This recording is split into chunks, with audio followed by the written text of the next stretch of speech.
Star fam, I'm going to get a better background. I promise you. I promise you. You know what? Let me move over into the corner. I'm back.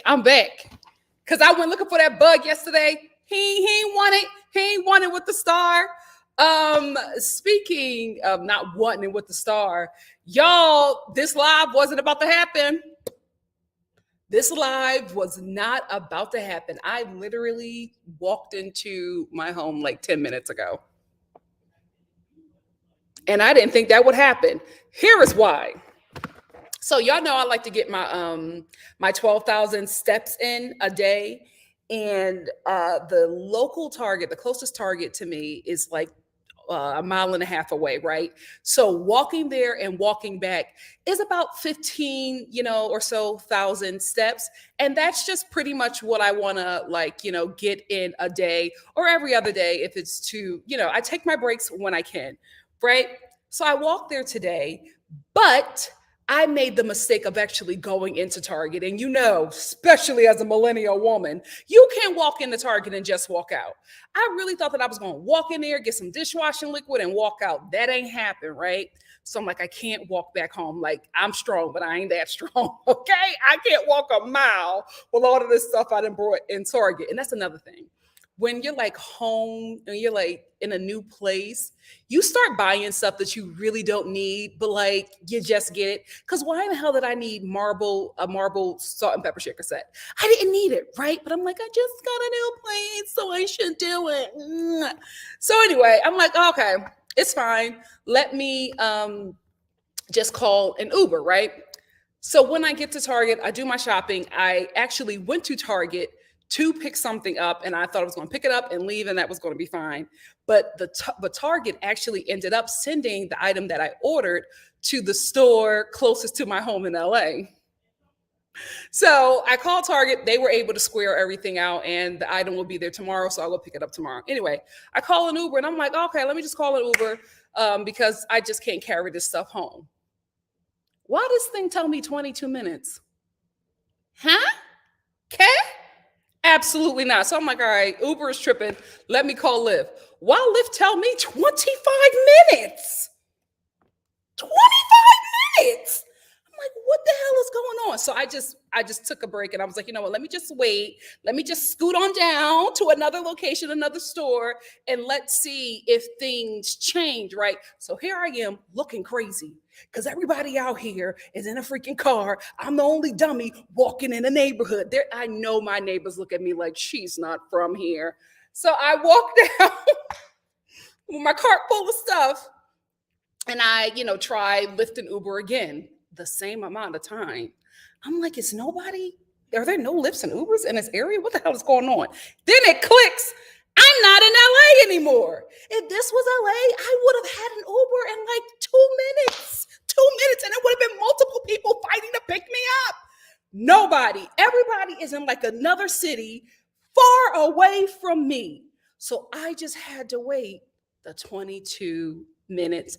Guys, I was outside the Target so long. The cart girl, them people who get the carts, she walked up to me. She was like, is everything okay? You've been here a while. And I was like, I'm fine. I'm just waiting for my husband. Men, because I'm embarrassed. So my Uber finally pulls up. I get in. It's a damn child. Like how he got his license. My God. But I was desperate. I had to get it was almost 6 o'clock. So I was like, I gotta get in this Uber. He is high out of his mind. Eyes are bloodshot. He like, hey, Nikki. I'm like, yes, it's me. I'm in the back seat praying, like, Lord, please. I don't want to go out like this. I want to die of old age. I don't want to die in the back of this child's car.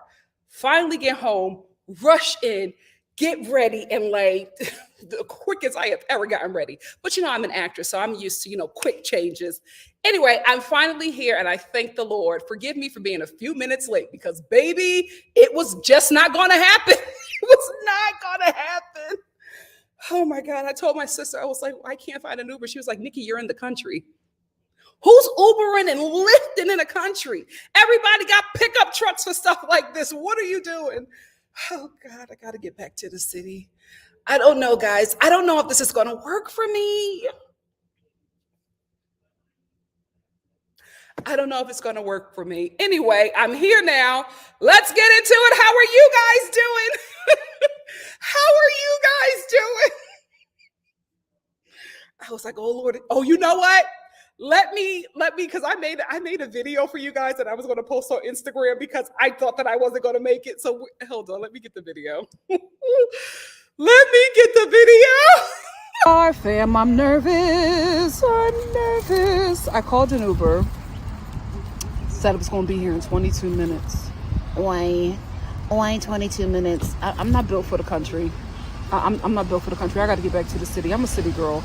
If I was in LA, this Uber would be here in like 2 minutes tops. What the hell is this? 22 minutes. Why are there no Ubers available? Where the hell am I at? Thankfully, I didn't have to post it. Thankfully, because I was just going to take you through a series of events on Instagram because I know a lot of you follow me there, but I made it. 22 minutes. What nobody Ubers up here? This is a different world. It's a different world. I cannot believe that it's like I'm in such a culture shock. I'm in such a culture shock up here. My God, today. How are you doing, fam? What's up, Vodka? What's up? Thank you so much, Shonda. Shonda said, please like the video and subscribe to get NikkiStar to 14K subscribers. We're so close. Thank you all so much. Thank you so much. Shonda said, I miss at Simply Simone. What happened? Luann got another DUI? Yes. If Simply Simone didn't clarify it for you guys, which I think she probably did, Luann, she didn't get another DUI, but somebody caught her at karaoke. She seemed a little buzzed. She said she wasn't. Andy allowed her to clean it up, and she's fine. She's back on the new roadie. Hey, Missy. How are you? What's up, Schultzavia? How are you? Hey, Demi. Demi said, Target know what they be doing. Like, guys, why did I need that marble? You know what? I'll show you guys tomorrow, but why did I need it? You know what? Let me show you in case you guys want to get it. Oh, the sun. Hello. Hello, Sunny Bunny. Let me guys get it in case you want it. Oh, also, my chair got here. So much is happening today.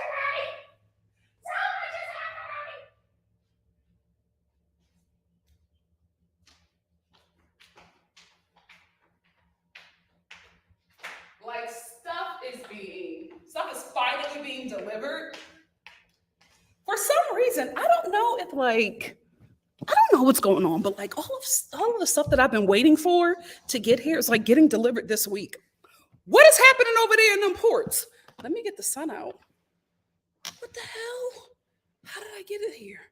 Oh, there we go. Oh no, I don't want that in the background. Damn it.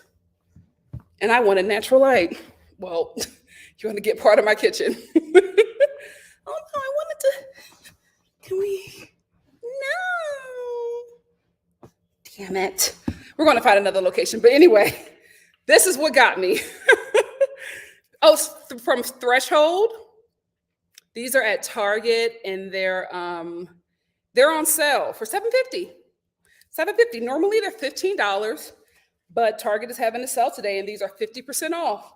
So this is a salt and pepper shaker. I just realized they're not labeled. So now I have to label them. You see what happens? Oh God, I gotta marry rich because I'm gonna be making some impulse decisions in Target, baby. So yeah, pretty cute. Pretty cute. We have like a kind of chocolate, chocolate gray kind of look going on in the kitchen. Still trying to figure out what the accent color could be. Taking suggestions. My mom likes salmon or, coral. I'm thinking about sage. We'll see. It's absolutely a setup. Absolutely. But so worth it. $15. No, $7 today, guys. $7.50. $7.50. Love Like You Are said Target be letting us know what to buy once we get there. Absolutely. And then I got that freaking Target app. So everything I need, I like find. Like I don't bother the people because I used to work in customer service. I get it. So I just look on the app and it tells me what aisle to go to. I walk down that aisle. I see something on the next aisle. It's dangerous. It's dangerous. It must be. It just, there was nobody. Nobody. And like the audacity, like I could have been, now that I know if I ever need to take an Uber again, like in my neighborhood, now that I know this, I will, order early now. I'm not playing. I've learned. Yeah, she was a sweetie, but I'm so embarrassed. I like just moved here and now, I'm already a problem. Like that's like my local Target. I'm not going to drive anywhere else to go to another Target, but she's going to be like, oh my goodness, that's the lady who was waiting for her husband forever. Hope she's not in an abusive relationship. That's what starts happening. You know what I mean? So I got to change my hair now the next time I go there. What I don't even know what you call it. The seatbelt broken. I'm pulling, trying to get it. I finally get it. It's cracking in the middle. I'm like, oh God. I'm gonna give him 5 stars. It's a young Black kid. I'm not gonna mess him up. You know what I mean? But baby, you shouldn't drive high. Like everything I'm saying, he's laughing at. Almost ran over my neighbor's kid. Guys, it was a lot. It's a lot today. It was not his fault though. They were running in the street and their mother cussed them out because he was driving the speed limit and they just ran across the street and you could hear her screaming at them kids. I said, I know that's right. Get him, girl. Because it was just so irresponsible of them to do that. But yeah, today was this last 30 minutes was a lot.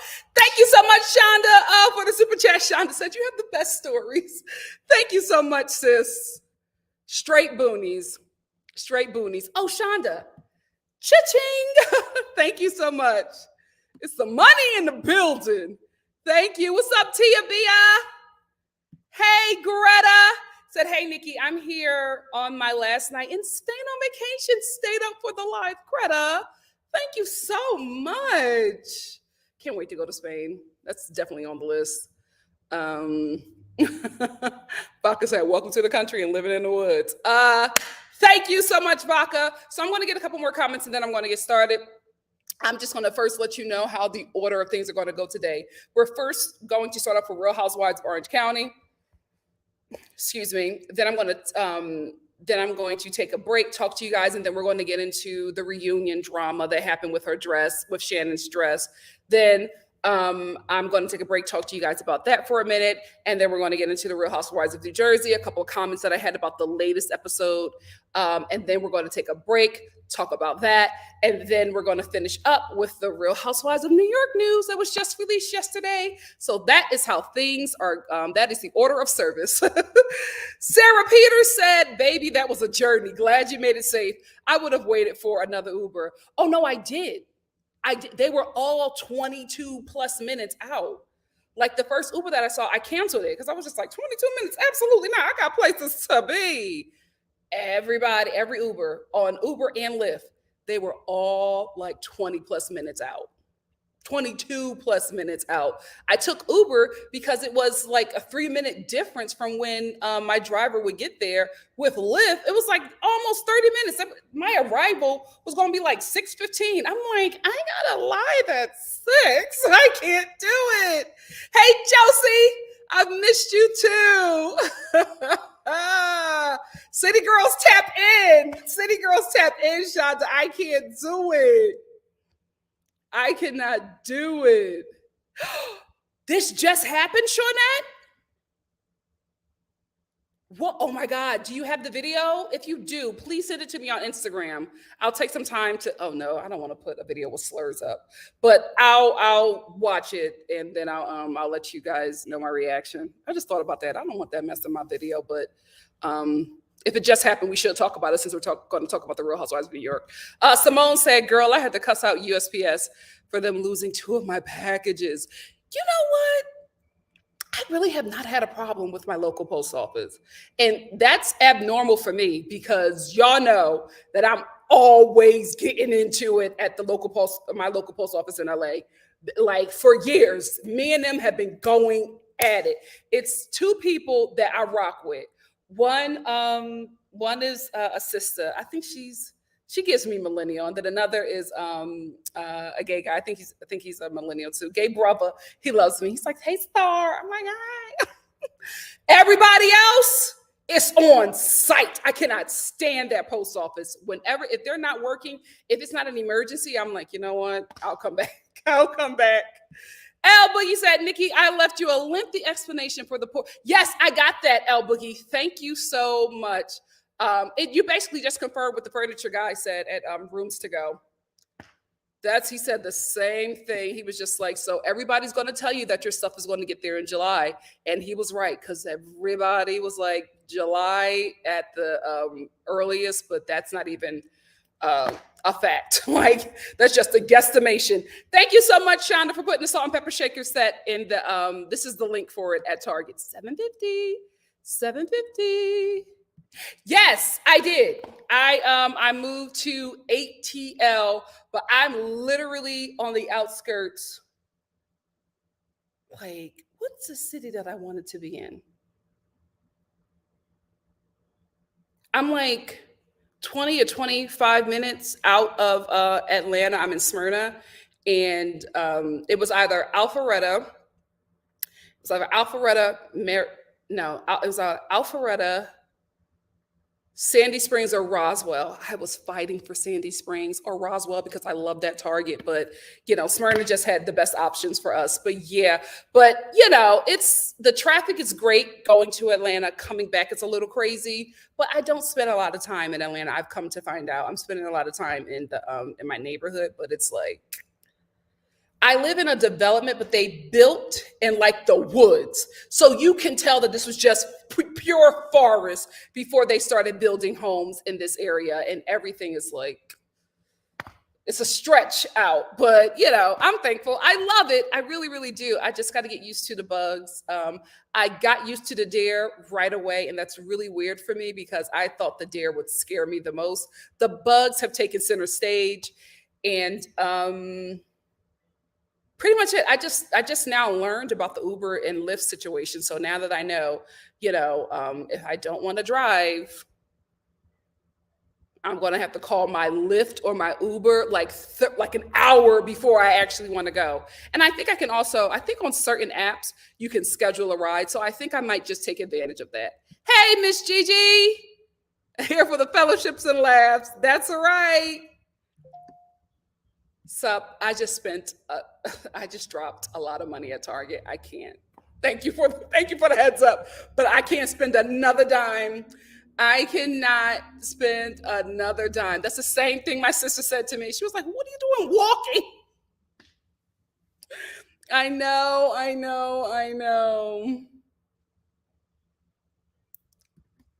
Dr. Rim said, Kalen on his TikTok made several videos about how he went into Target for one thing. I saw that. It spent $250. It was so funny. I understand.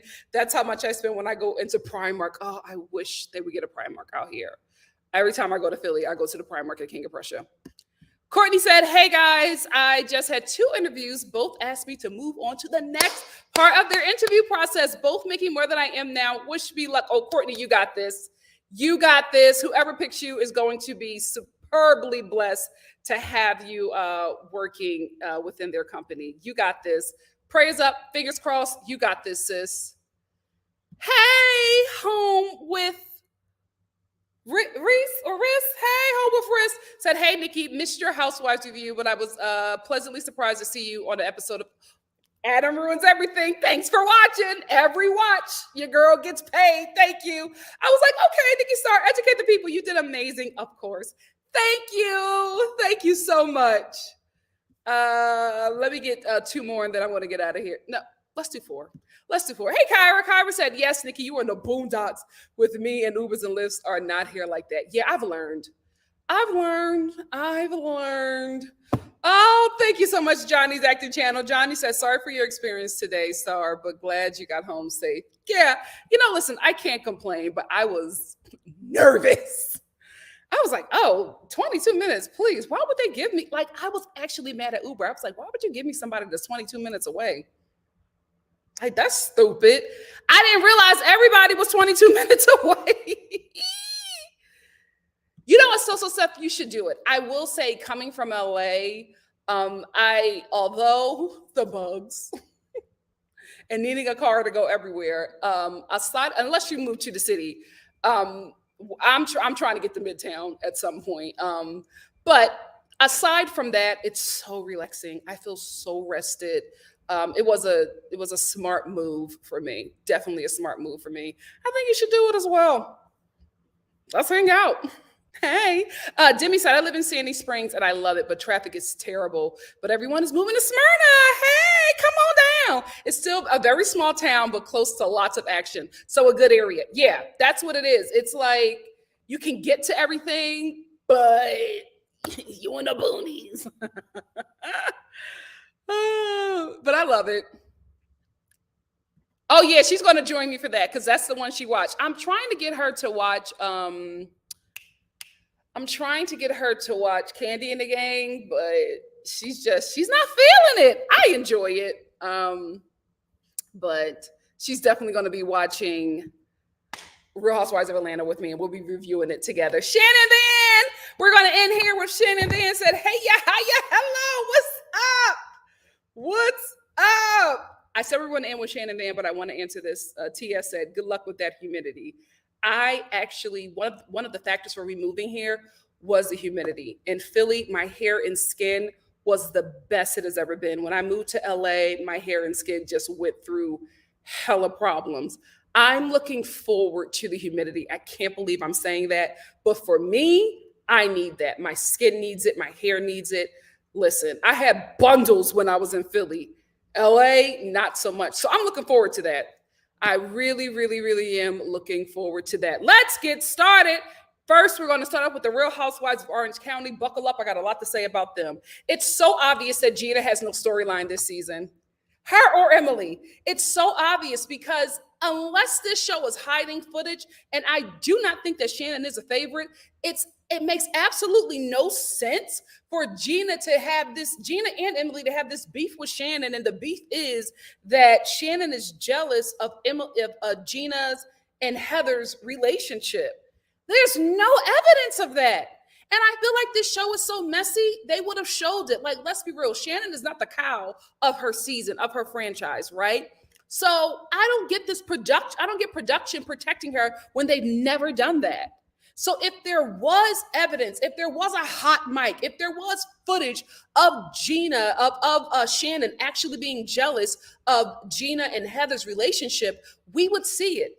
But I think Gina and Emily have no storyline. Emily has been flopping around this season, trying to be relevant in some kind of way. And that is just no shade. It's just an observation of what she has been doing. Because remember, earlier in the season, she was Chris Farley, right? Remember, she was in a sauna and she pulled out a hoagie. She's like, oh, I'm hungry. Do you guys want something? And she goes and she pulls out this like foot long and she starts eating it. Like, that's never been Emily.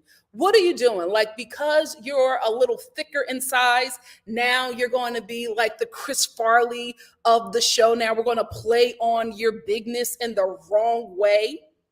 Like, I just can't believe she agreed to that. And then the next time she was in a store, all the ladies were shopping. She shows up with like a 2-3 liter. Do they even exist? A big behind, bottle of ginger ale. And she's like drinking the ginger ale straight out of the bottle.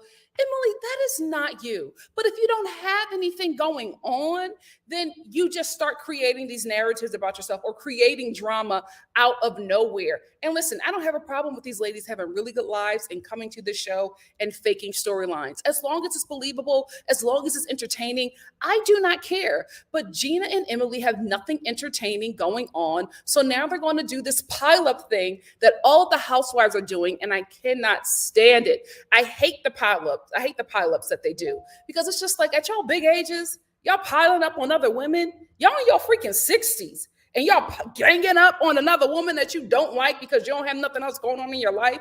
Ridiculous, right? So this is what Gina and Emily are doing, and they're trying to do it with Shannon because, like Heather has said, she goes to crazy town. And I feel like they're doing what the Real Housewives of Potomac, the ladies, do to Candace, right? They know that she's somebody that will give them a reaction. They know that she's somebody that they can rile up easily. So they always go after Candace. And I think the same thing is happening to Shannon because she has big reactions, right? Big reactions in a way that for everybody watching would seem absolutely normal, but for these ladies, especially a Heather, who try to act really posh and, Miss Classy, the queen of class, it would be taken as, oh, she's unhinged, she's not well, we're going to crazy town. And that is exactly the narrative that Heather's trying to put out about Shannon. Real low, Heather. Real low. And Gina and Emily are going along with that, creating whatever this narrative is that she's this jealous person and she's unhinged and all of this stuff. And I'm like, if that was the case, we would see it. We have not seen it yet. And y'all have just filmed your reunion. So the season is wrapping up. We have yet to see her being actively jealous of Gina, of Gina and Heather's relationship. It's not there, and it's such a made-up storyline, and I think that it's backfiring on Emily and Gina, but Gina the most, because if you search that hashtag, y'all are getting Gina together. And I'm not saying that she should be gotten together like that. I am saying that Gina got a little too big for her britches this season, and I don't know why. No shade, but Gina, you're not that girl on this show. Right?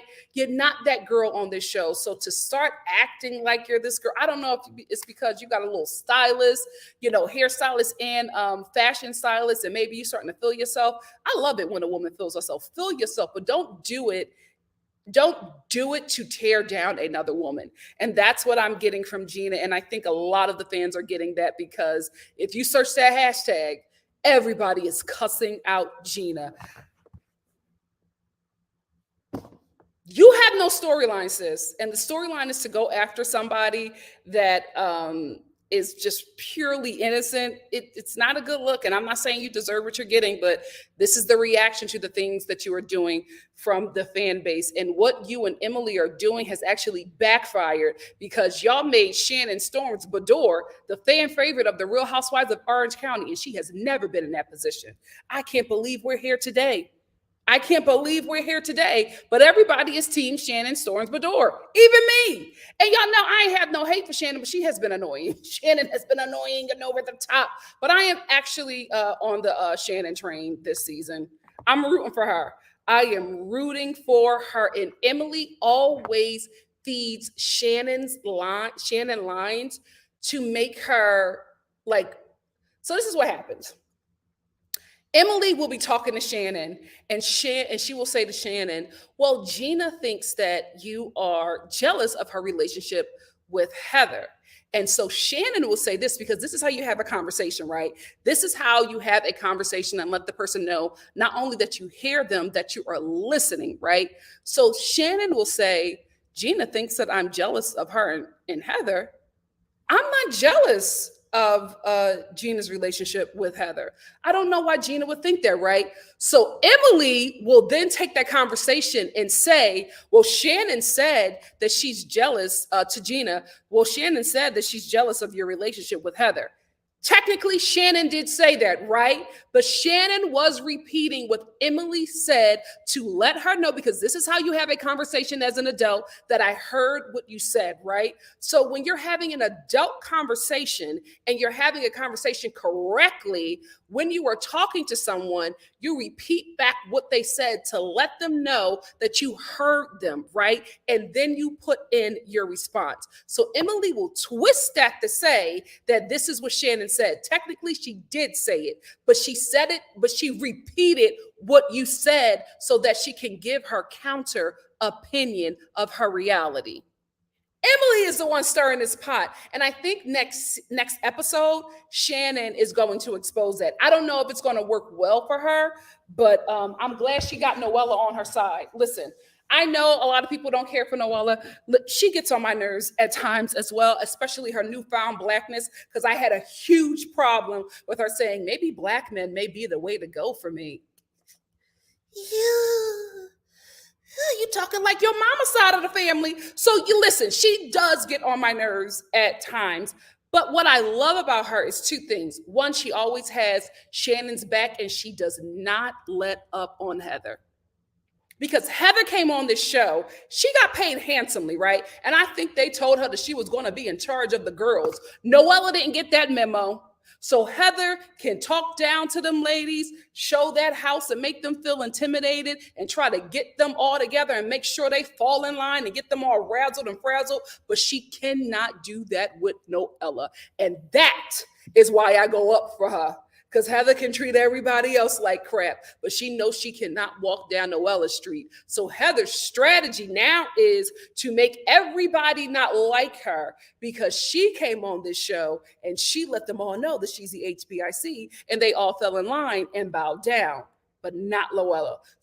So if she can turn her minions against Noella, then it may, it's maybe a huge possibility that she does not come back. But I hope that production listens to the fans and not to Heather, because what we don't want and what has been happening on these housewives shows that I think is ruining the franchise is that they're clicking up. And they all click up and go after the one person who does not join the clique or bow down to the head of that clique, right? So if this lady doesn't fall in line with it's always the basic girls trying to be those girls. This is my thing. You don't have to click up with nobody if you're that girl, right? People are just going to naturally follow you because you're that girl. The ladies on the show who have to make clicks, who have to make minions, you are not that girl. That's why you have to do so much work.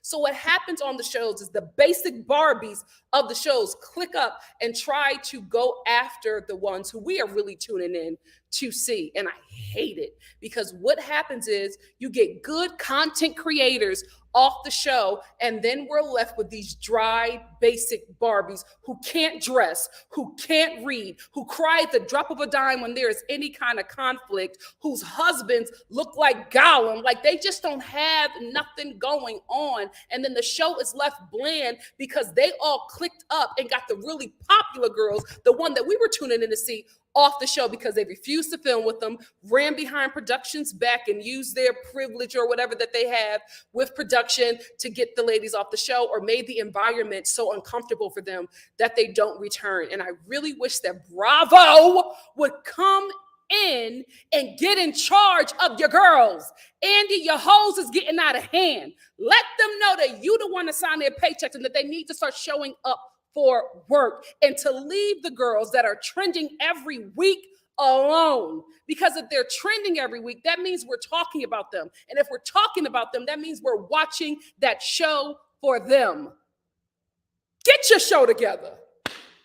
Anyway, that's why I love me some Noella. Before I move on, let me acknowledge Miss Amanda. Thank you, Miss Amanda, for the super chat. Ching, ching. Miss Amanda, speaking of Noella, said, I can't handle Noella.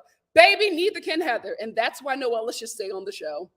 Because that is the only person who does not bow down to Heather. She's on an island by herself. What happened to the girl that was her friend but stabbed her in the back so that she could hang with the basic clique? We have not seen her anymore. What happened to her? I forgot her name. What happened to that girl? She was the one who sued Terry, but was in his house acting like nothing happened. What happened to her? Like, Noella needs reinforcements. She definitely needs reinforcements. Anyway, Heather, since we're on her, I am also very bothered by her now having an issue with Shannon, right? Because this episode, all of Heather's confessionals was dragging Shannon. Excuse me. And I also feel like she's treading in some unsafe waters, talking about her mental health. Like, Heather, you're what you're doing is not right. Not right. You're being real messy, too messy, in my opinion. But now that Gina and Emily have an issue with her, and now that it's getting traction, now Heather is joining in, and she's just like, yeah, Shannon, she has been acting a certain way. Because when Gina at whose event was this? Gina's skincare line event. No, was it? Was it Gina? Whose event was this? They was at somebody's event. It wasn't the doctor. Come to find out, she's not really a doctor, child. Anyway, they were at some event this episode, and Gina, I think it was the Dr. Jen's event. Anyway, Gina and Shannon had a little sit down or whatever, and Gina's telling Shannon that she's sad for her, that she feels like she's jealous of her in Heather's relationship, because Emily said that that's what she actually said. Emily was big lying. Anyway, so they're going back and forth, and Gina really doesn't want any resolution. She's trying to make it seem as if Shannon wants her to continue to thank her for her DUI, and all we get is like flashback footage of something that wasn't even shown on the show, of Shannon kind of joking with Gina about her DUI or whatever. And then Gina's just like, she liked me more when I was doing bad. And, she's going off on Shannon, and she's just like, I'm glad that I'm doing better. I'm glad that I'm this, and I'm glad that I'm that. You're still not that girl. Like, you're still not that girl. You're walking around with your chest pumped up, and baby, you still not that girl. A little too big for your britches, right? So after Gina and Shannon's meetup just does not go well, Heather comes and gets involved, and Heather is thinking that she has Shannon is thinking that she has a friend in Heather, and Heather's just like, you know what, Shannon, when you called, I was so happy that you called, but when you said that you were just checking in on us, and you never even mentioned or congratulated me on my podcast. Aren't y'all in your 60s? Why the hell you want this woman to congratulate you on a podcast at your big damn age, like you 20 freaking 2? You are not Gen Z. Ain't nobody congratulating you in your 60s on a podcast. Stop it. Stop it. You were just looking for a reason to pile on her. It's so corny. It is so corny. Y'all think y'all mean girls, but y'all not, because you need other reinforcements to go after somebody. It's cowardice. Is it cowardice? It's cowardice. I'm from Philly. You look like a punk. That's what you look like. And you try to act like you are these tough girls, and you're not. We all see right through it, because when y'all are by yourselves, y'all never have all this heat for Shannon. Y'all got to get together, concoct stories, then one of y'all come for her, but the other two are looking and watching, just to see if the other one is bending and she can't take her on. Then y'all jump in and y'all start piling on because Shannon was getting a little too powerful. Y'all look corny. Y'all look tired. Y'all look dry. Y'all look dusty. At y'all big ages, it's embarrassing. It is absolutely embarrassing, which is why I love Noella, because Heather was trying, and Noella was like, no, she's great. There's nothing wrong with her. I love everything about her. And Heather, Noella, mind your business. This is not about you. No, it's not about me, but Shannon is great. That's what we need on this show. That's what we need on the show. And I think the basic Barbies of the Real Housewives of Orange County are going to try to get Noella off this show, and we cannot let it happen. She has her flaws and all, just like everybody else. She cannot get off this show, because if she gets off this show, it will be the Real Housewives of Beverly Hills, where you will have conflict, you will have drama, we will never see it, we will only read about it on the blogs, because everybody in the clique will be protecting each other. And that's how you get the Real Housewives of New York. Anyway,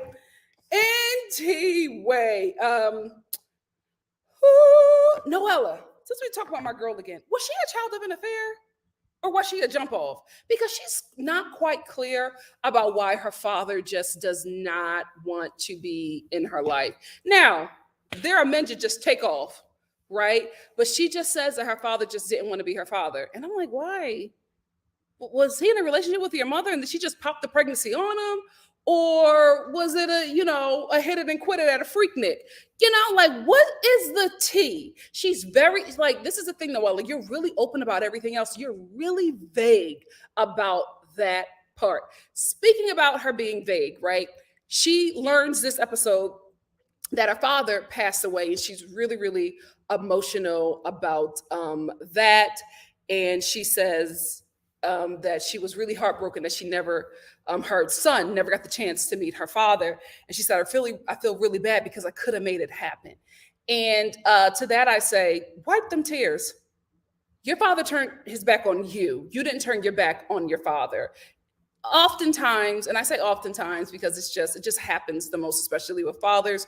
When fathers step out, their families step out, right? So it leaves the child having to do, the child or the child's mother having to fight for this kind of connection. And the father and the father's family is expecting the child to do that. Absolutely not. Why is the child doing more work than the parent? Noella, you should not feel guilty in any kind of way. Your father stepped out of your life. You did not step out of his. Anyway, she says that she really wished she would have made that happen, and now she feels really bad because she could have, and her father is gone. I wanted to talk about that because there was this Bravo fan page who was just like, why doesn't Noella talk about our daughter? And they were sharing all these pictures of Noella's daughter. Come to find out, the father of Noella's daughter did not release, didn't sign the release for the child to be discussed or filmed on the show. And that happens to a lot of housewives. Like, a lot of housewives have more children than you actually see. It's up to the father. So if the father does not want the child on the show, then the child cannot be on the show. And that means the child cannot even be talked about. So I don't think that Noella is hiding her daughter on purpose. I think she's hiding her daughter because of legal actions that was taken. And I also want to talk about that because a lot of these Bravo pages we have found last year are extremely racist, right? They're also extremely misogynistic. And it's not lost on me that a lot of these Bravo fan pages are run by men. Gay men can be misogynistic as well. Let's talk about it. They're brutal to these women. Absolutely brutal. And I just encourage the women who follow these Bravo pages to get all your information from them or whatever. You follow them, you support them. I'm not saying don't follow them. I'm not saying don't support them. I'm saying chime in on the content that they're putting out because they put this content out for you. They're crafting this content for you. I'm saying as women, even though these housewives be messy as hell, it's real problematic that a lot of these men got a lot to say about these women, and it's all negative. Woman to woman, it's a little different when we talk about each other, right? But when a man jump in that conversation, I don't care how he identifies sexually, it becomes extremely problematic. I'm not going to put them on blast, but there's a few that I have blocked. There's a few that I got my eye on. One of them, I was just like, I'm cool my jets on you. I'm just saying, as an audience that supports them, if you do, you can get them together, right? You are the one keeping their lights on. You are the one getting, them those followers or whatever. You can chime in on their content and be like, listen, as a woman, it's not okay for you to have this conversation. It's not okay for you to even mention anything about how a woman raises her child or how she speaks on her child. That is not your position, because the way he was saying it was in a way like she was hiding her child, or like he was making it seem like she just did not want to be bothered with her child, her daughter, and trying to like start that conversation that she's a bad mom. And it just got really ugly in the comments. And thankfully there were other women who was just like, absolutely not. This is why she did that. A little bit of research could have cleared this right on up. That's all I'm saying. You can tell them what kind of content to put out, because remember that girl, she blocked me. Remember that Bravo page on Instagram who, she did a poll about who were the women on the Real Housewives of Potomac that should be fired, and it was all the darkies. She said, get rid of the darkies. Keep the light brights. Keep them on Potomac. But the darkies, they're not passing a paper bag test in my mind. Y'all got that woman together. She blocked me, so I could only see but so much, but I saw enough to be extremely proud. Now, because you ain't blocked me on Twitter, heifer. Now, the content she puts out is a little different. Yeah. You're the audience. Make your voice heard. Let me see. Gina's parents. This is the last part I want to talk about. This part will be called Just Let God Fight Your Battles. So this whole episode, Shannon is like, what the hell did I do to Gina? Like, I was a friend to Gina. I don't understand where all of this animosity is coming from, right? So Gina has her little skincare line event. Y'all buying that? Okay. And Shannon comes to this event looking sickening. I think she's working with Bones as a stylist. I think after Project Runway, and I think the show was still filming at that time, Shannon continued to work with Bones after that because there has been a huge change in how she has been dressing since like the last 2 episodes or whatever. Anyway, she looked better than Gina at her event. So Shannon comes to the event. She sees Gina's parents and she says hi to them or whatever. Both of her parents, especially her mom, I just want to thank you for getting that lawyer. You changed the trajectory of my daughter's life. Thank you so much. I can't thank you enough. Like Shannon's trying to get away because she know that her and Gina got some beef. Her mother Gina's mother will not let Shannon's hands go. She's so thankful for that woman because she really did change the trajectory of Gina's life. Because remember, I think it was like 2 seasons ago, the sheriffs were coming to pick Gina up. She was about to go clank, clank. They was about to put her in Sing Sing, right? But Shannon's lawyer was able to stop all of that. Now, I'm not saying Gina need to grovel at that woman's feet, right? But to act like she did nothing for you, but to act like she has not been a friend to you this whole time because you don't have no storyline, it's giving desperate. It's giving desperate. It's giving Lisa Rinna. You will throw your friendship away. A friendship like that? She was your friend off that freaking show. She interfered in your real life to save you and your kids because no way was them kids going to the father, not Mr. Fine abuser. Y'all got to stop saying he's sexy. Like, he went to prison for like beating up on this woman. Like, y'all got to stop saying that. But who was going to get them kids? Who? Because if your parents weren't fit, if his parents weren't fit, they were going into foster care while both of y'all was sitting in prison. So to act like this woman did nothing for you, was not a friend to you, but has all of a sudden become your enemy because you don't have no storyline. You went after her of all people. Child, God fought Shannon's battle this episode. She didn't have to say nothing. Gina's parents, her mother, the woman that pulled her out of her vagina, turned to Shannon and said, thank you. You saved my daughter's life. This is what happens when you sit back and just let the Lord handle it. Go ahead on, Shannon. That is all I wanted to say. What do you guys have to say? Let's get into it. Let's get into it. Let's get into it. Hey, Miss Brown Sugar. Miss Brown Sugar said, I started doing order pickup recently to stop myself from losing a bit of money I do have. And then Target got slick and made some of their deals for only in store. You know what? I've been finding all my deals have been online. Like when I get in the store, but this is the thing, a little Target trick, right? If the sale is just online, you can talk to them and just be like, this is on sale online. Because these are on sale online, right? But you can talk to them and be like, oh, I saw this in my Target app. These are on sale. Can you just, they'll do it. You just have to ask. As a former customer service worker, as a former, cash app assistant and specialist, just have to ask. A lot can be done with a nice little ask.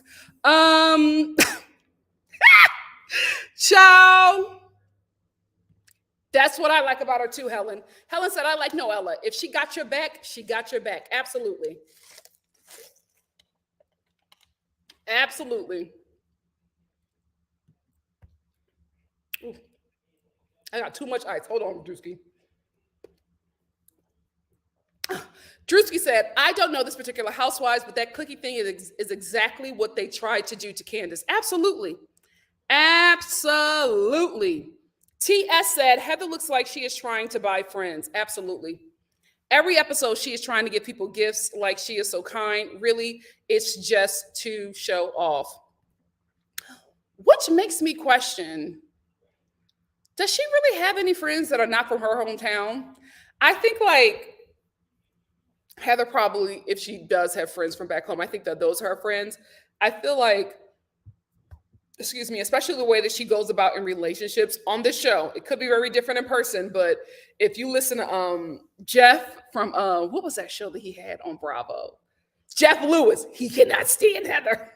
If you listen to Jeff Lewis, that is how Heather is. Like, she's not acting on the show, right? But if she goes about that in her real life, then I don't really think she has any friends. I think that her friends are friends of convenience. And that's big out in California, especially in money circles, especially in Los Angeles. You really don't have friends. You have friends who are friends with you for other opportunities, right? So it's just like a transactional friendship. That's how Heather picks and chooses her friendships. Or she gets pet projects like Gina, right? She's going to take this poor girl from New York, because poor to her, right, who has this small home. Like, the way they keep on talking about her home, you know what, Gina, that's the only thing you could be pissed about.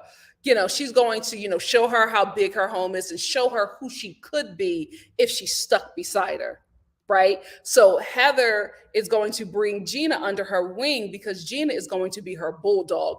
I would not be surprised. I will not be shocked at all if it comes out later that Heather turned Gina into Teddy, like Lisa Vanderpump, that she was the one that Shannon, that Gina is the one that Heather makes to be her like little pit bull, right? That she makes her go after people who she can't go after because she's above it, right? But Gina, you can, low class Gina, EBT Gina, you can do it. But I'm Heather with the huge house that looks like a prison. I'm the one, I can't do it. But you, Gina, you can do it. Working class Gina can do it, but not me. I wouldn't be surprised if that is their relationship.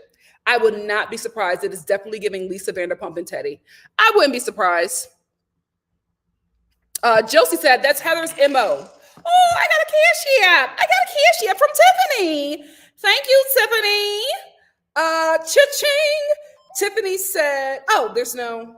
Okay, just thank you. Okay, thank you, Tiffany. I thought it was a message. Thank you so much, Tiffany. Josie says, that's Heather's MO. She calls everyone crazy. Then right after, she has to gaslight them. Absolutely.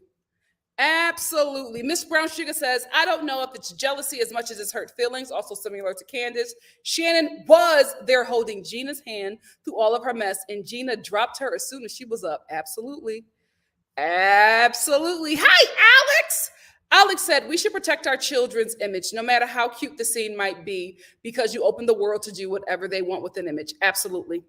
I absolutely agree. TS said, people really do forget what you do for them. It's sad. Gina wants to kiss up to Heather because Heather's a bigger fish. Heather's a bigger fish because Gina cannot be friends with Shannon and she'll be okay, right? You not being friends with Heather, the HBIC on this show, like, we got to be real. She was cast to run this show, which is why Tamara's playing nice right now. But I think that once Tamara gets on the show, Tamara's going to be Tamara. I think, she's working real hard to get back on Bravo, and I think she will be on the show next season. I'm hoping that it's Tamara and Detective Megan King Edmonds, because those two women, along with Noella, Heather will not be able to run. And then I think we'll have an even kind of cast, right? Heather can absolutely run Emily and Gina, but Emily and Gina are two women who will go with the most popular clique on the show. So they'll be fair game unless that clique is broken, unless that little group is broken up. But if we get Tamara, Noella, and Megan King Edmonds on the show next season, my God, today, then Orange County would be worth it. Would be worth it. Some people said that's more than a friend. If someone saves your kids, like that's family. Absolutely. Absolutely. Miss Brown Sugar said the fact that she hears about her dad by her father's executor by letter, and it's a friend, like not even a family member. What's going on with her dad? What's going on with her dad? Especially if the executor was dad's friend, pick up the phone and call somebody. Yeah.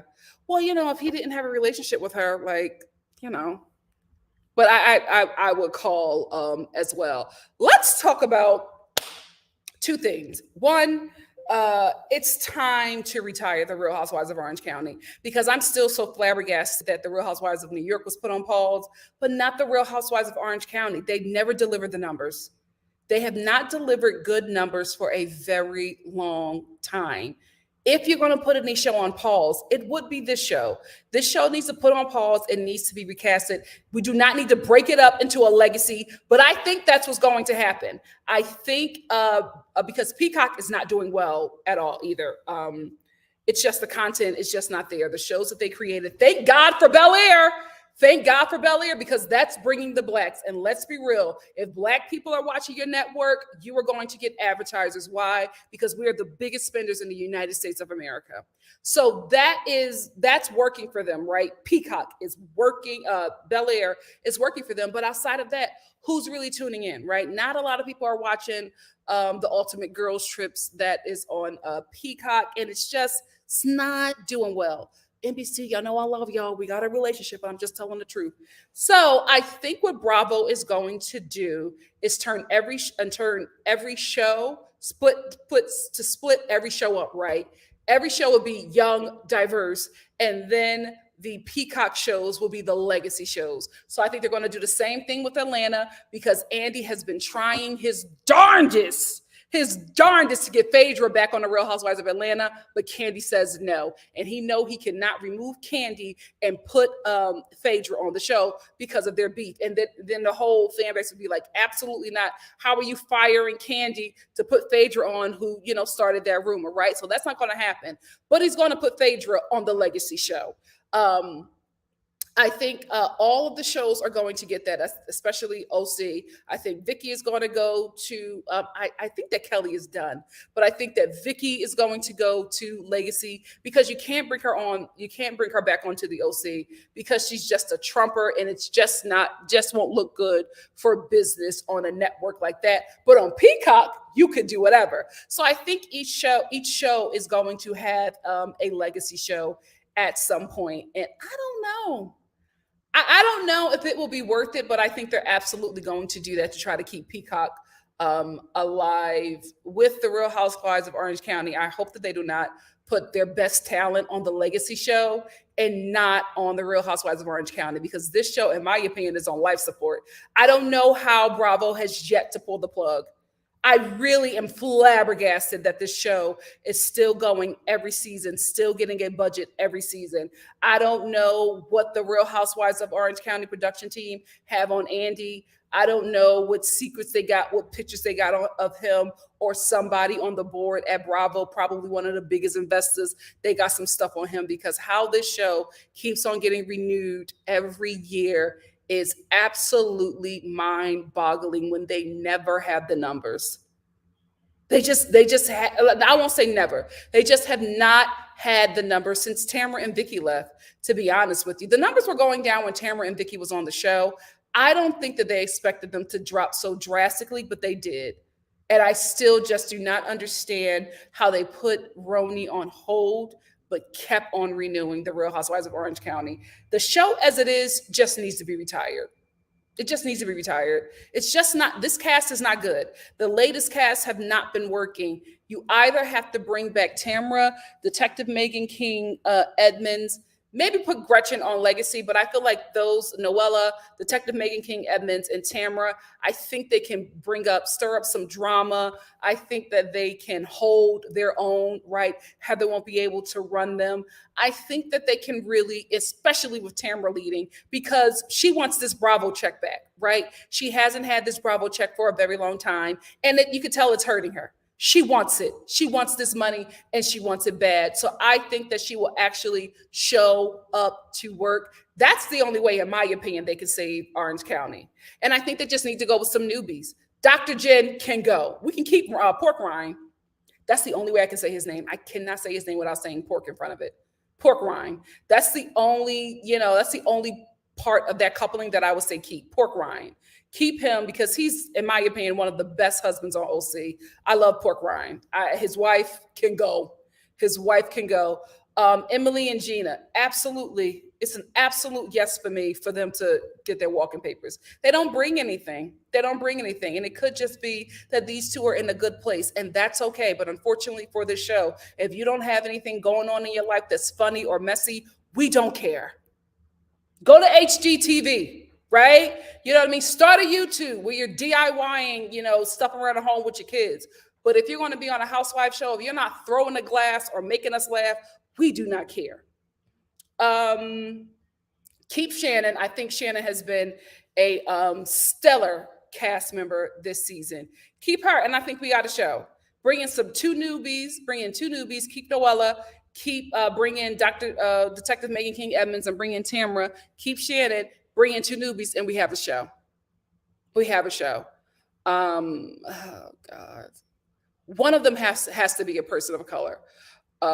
And I'm not saying that Noella is not a real person of color.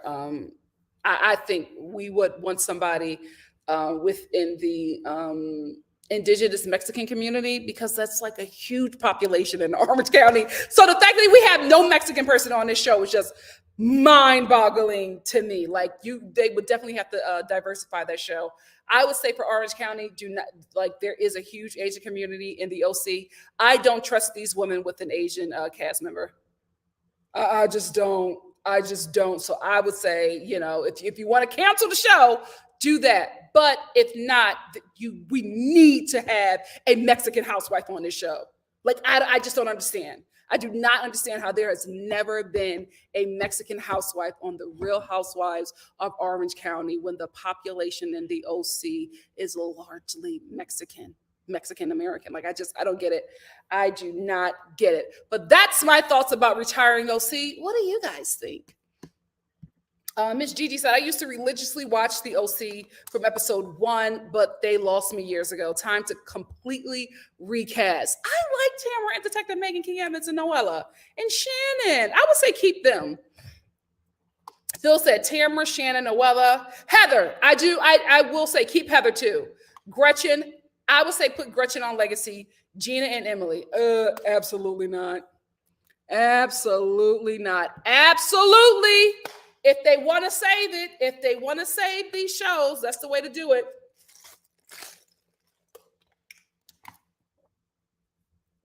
I'm getting so much ice.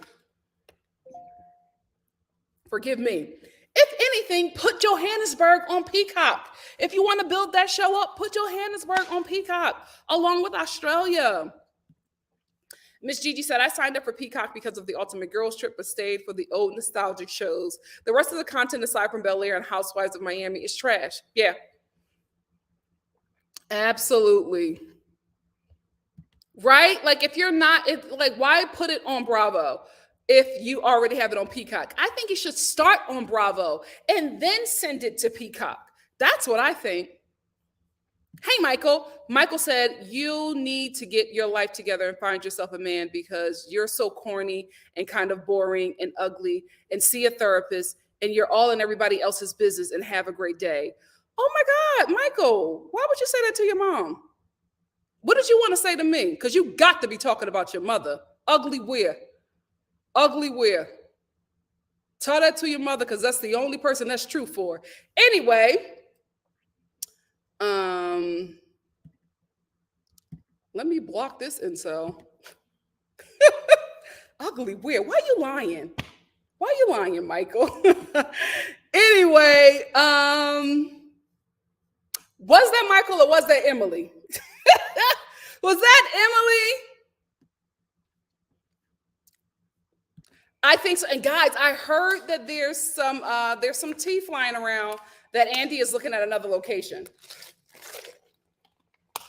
Hopefully it's New Orleans. Hopefully. Yes, I am. Oh God, I give big theater kid energy. Oh well. Oh well. Let me get two more comments. Hey Marine.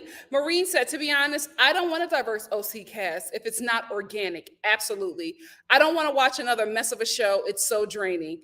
Absolutely. Oh, Tracy, you blocked him. I figured you guys probably did. I don't know. I don't know. It was probably already in my feed by the time that you block them. By the time that you blocked them, but it's okay. It is okay. That stuff don't bother me. I'm too grown at this point. Now, if I was a little younger, that probably would have hurt my feelings, but it doesn't. I know what I see. I know what I see in the mirror. Right, Missy, why would he say that about his mother? Did she tell you to get out of the basement and get a damn job? So you want to come on here and scream at her? Take it to her, not me. We don't know her. Yeah, LS, I do agree. LS said they do not need to go to NOLA right now. Too much crime going on right now. And also, it's storming. It's storming season over there. It's storming season over there. Oh, they are, but you know, people try to come over here to the Star family to do all that, but let your light shine. Let your light shine. Let's talk about the last thing about OC. Let's talk about this drama with Shannon Storms Bador reunion dress. Let me bring that down here.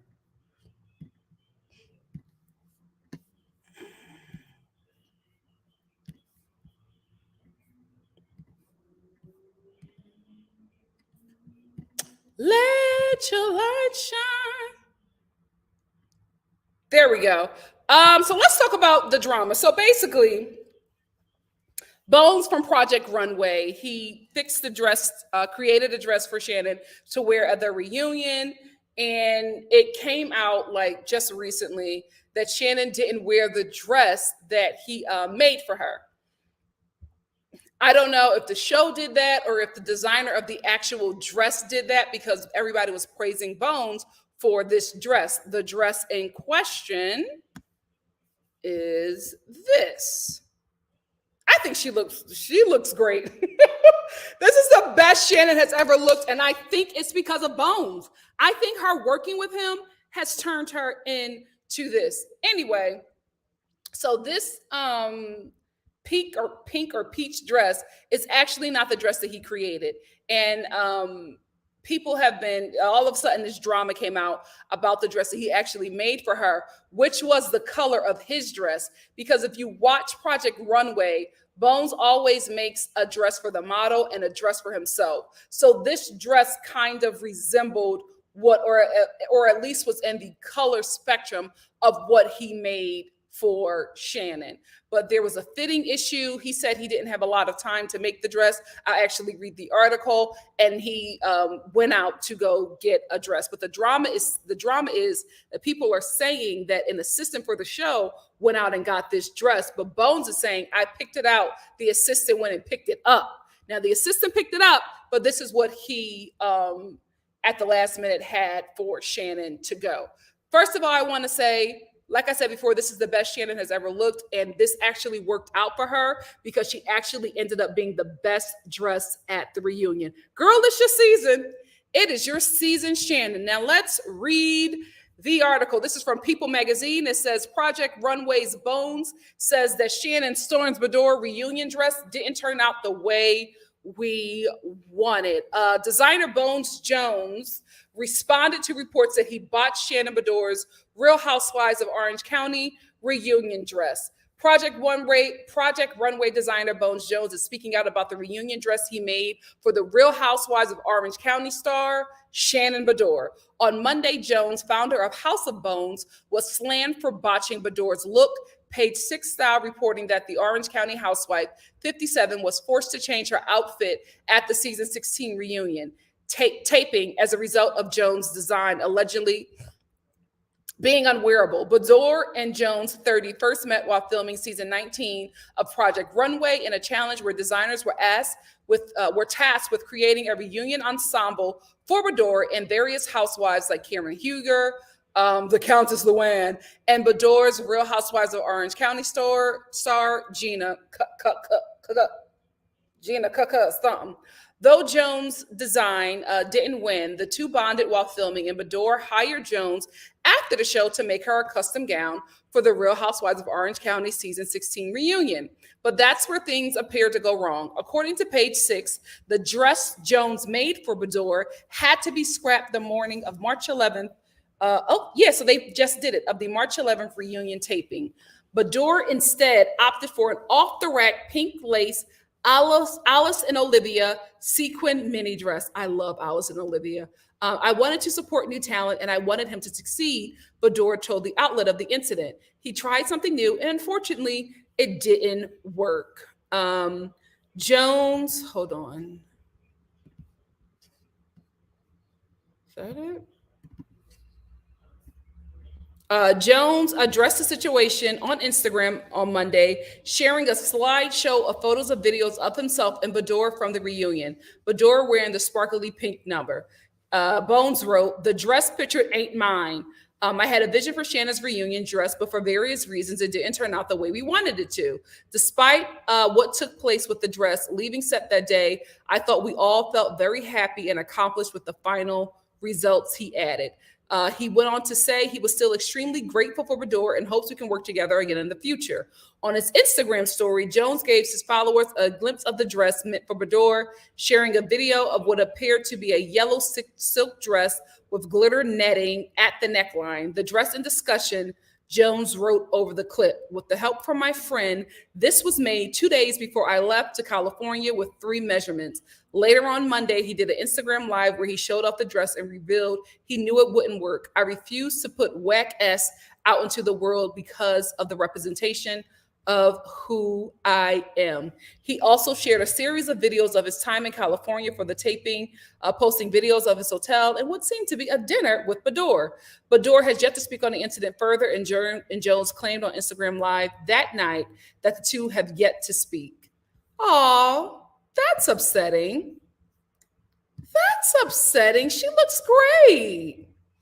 I hope they don't fall out over this. Anyway, I wanted to talk about that because I think that this was the show's doing. I also think it was Alice and Olivia's doing as well, because Bones was getting a lot of recognition for the dress. But I also think that this was the Real Housewives of Orange County. I think this was their publicist for that show, because you guys know that every show has a publicist, right? So nothing is leaked, right? Every show has a publicist who is leaking information to blogs. What that does is get you guys interested in the season. And I think because the Real Housewives of Orange County has been performing poorly, and the show is probably scared that people won't watch the reunion, they're now kicking up this drama so that we can be talking about the show leading up to the reunion. Unfortunately, I think throwing somebody like Bones, who speaks up and has receipts, under the bus so that you can get traction for the show or for the reunion was not a smart move. Those are my thoughts. What are yours? Oh God, the timestamps on this video is going to be something else. Oh my God, LS says she looks amazing from the ankles up. I would have gone with a nude shoe. Absolutely. Absolutely. I would have gone with a nude shoe as well. I think she picked those shoes because the gown was so long. I don't think she intended to show her feet. But Asia said, "I love that yellow dress on his skin." A lot of people did not like the fact that he was going to put Shannon in the same dress or the same color because she's a blonde. I didn't know that blondes don't look good in yellow, but I have to be honest with you, I've only seen Black blondes, like dark-skinned Black women, in yellow, and I've loved it. But I think their skin made it work. So I don't know. I just don't remember seeing. I don't know. I can't think of a blonde person that I've seen in yellow. So maybe that's it. Maybe that was it. But Let me try to get the dress that he has, because I was trying to get a picture of that, but I was taking too long. Oh, you know what? Let me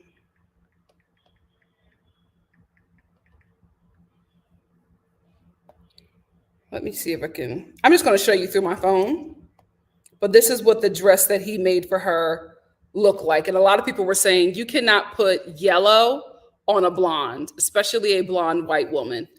I don't know. Like, I can't really see the full look because the assistant isn't serving. But I don't know. It doesn't look like it would have been bad. I think if anything, Bones is working with her in a way to not make her look matronly, right? Because he had her snatched. Whatever equipment he had on Shannon, she was snatched. And he made sure that dress, in the little bit of time that he had, fit her perfectly. So if we do see any footage of that dress drama, I think it's just a show trying to stir up views for the reunion. That's just my opinion.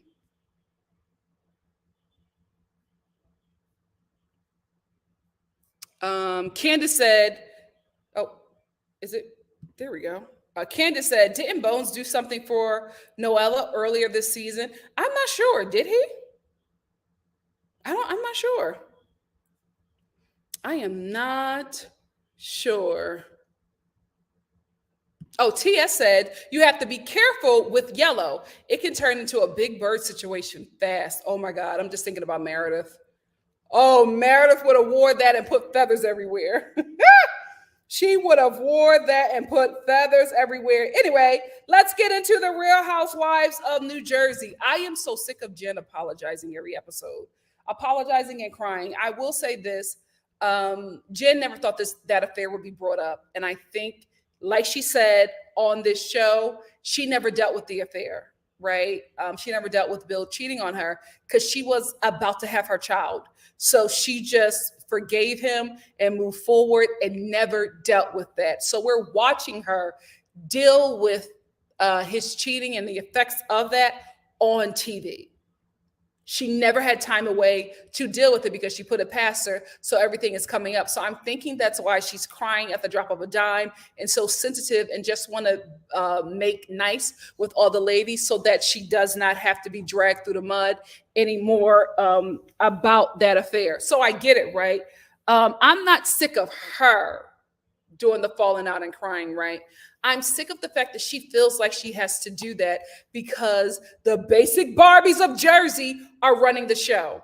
And when she cries, I don't get mad at Jennifer. I get mad at Dolores and Teresa because why in the hell is Margaret, Melissa, and Jackie running this show? What the hell are y'all doing? What the hell are y'all doing that you've made space for Margaret to be in charge of the girls? What are y'all doing? Teresa, this is your show. What are you doing?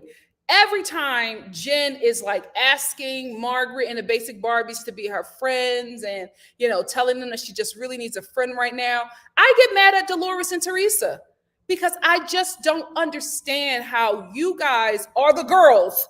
You're those girls. I don't understand how you guys don't click up and run that freaking show.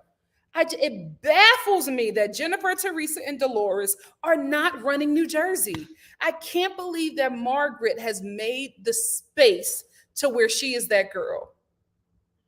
I'm so bothered by that. I'm like, really, Teresa? You that in love? You can't think about work? You better get that man to sign a prenup.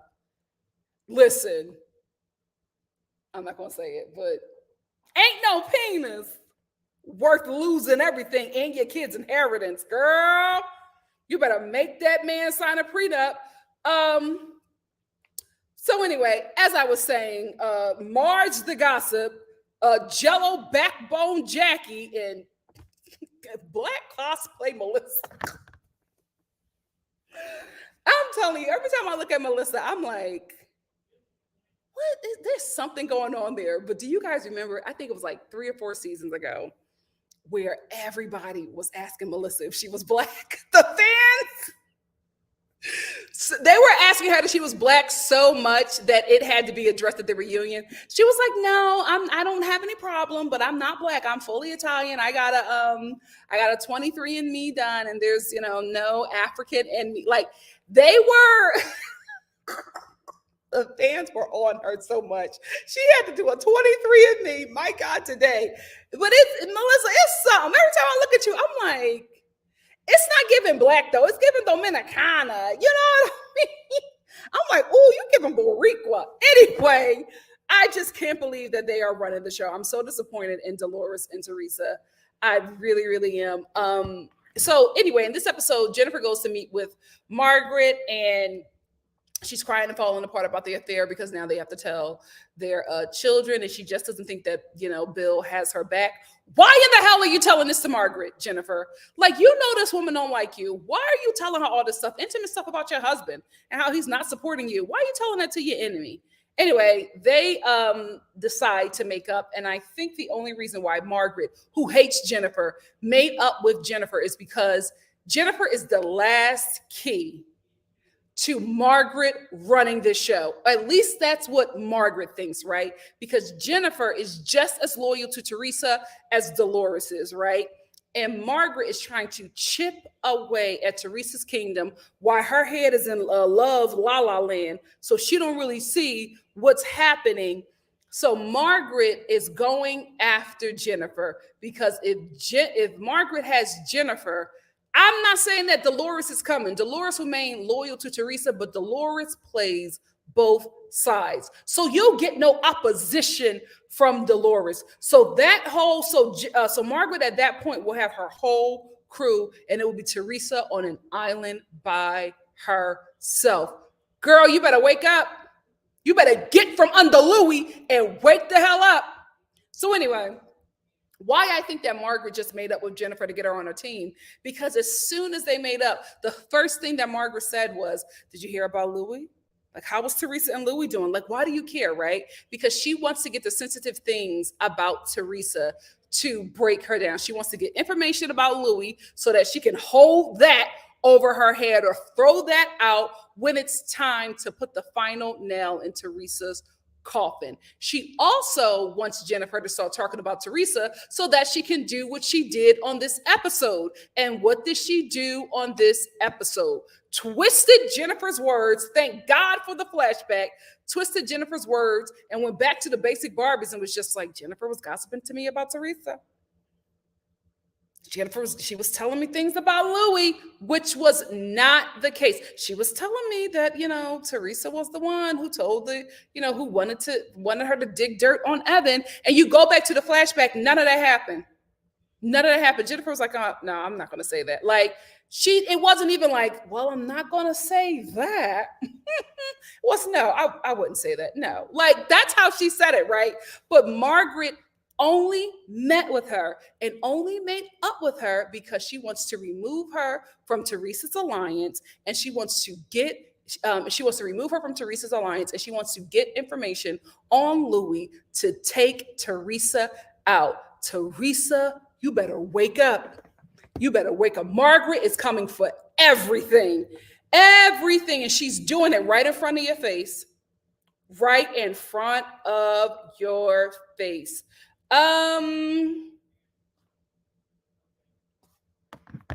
Let's go back to Dolores. Why is David hanging out with everybody else, like everybody in Dolores' family but Dolores? Like, remember they broke up because he didn't have time for her, but he has time for everybody in her family. He has time for Frank. He has time for Frank Jr. He has time for his mother. He has time for her uncles. He has time for her personal trainer. He has time for everybody else. He has time for the checkout girl that checks her groceries out at Publix. Like, he has time for everybody else but Dolores. Their relationship is really weird.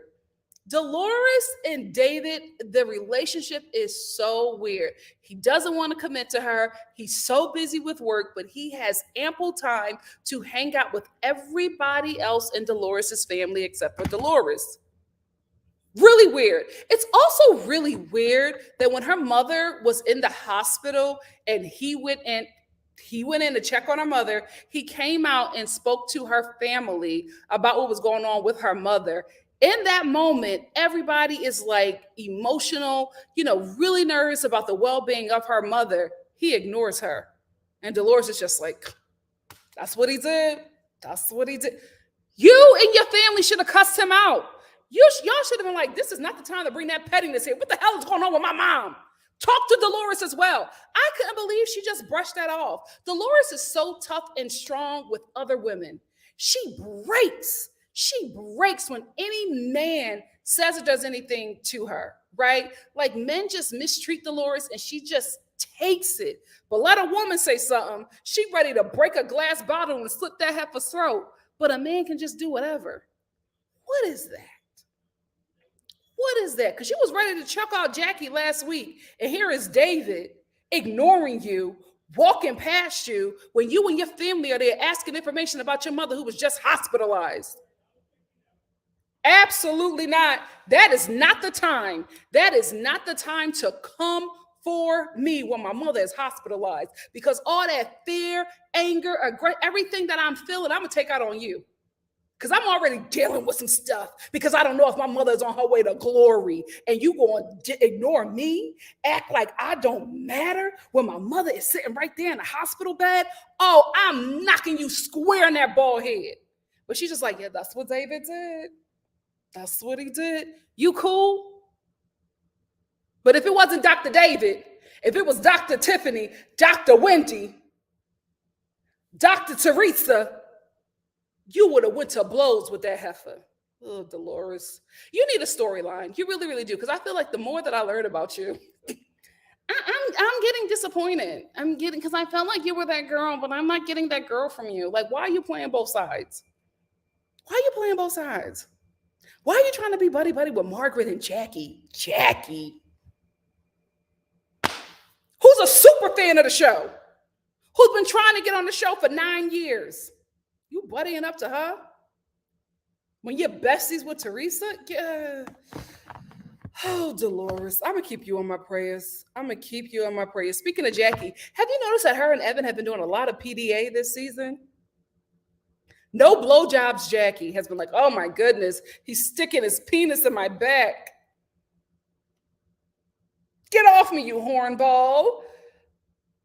I gotta have multiple, I have to have sex with him multiple times tonight. Oh, good, lucky for you. Me and you get to have sex the entire trip. Y'all never talk like that. Y'all are never this PDA couple. Now y'all this PDA couple. Is it because you're trying to convince us of something?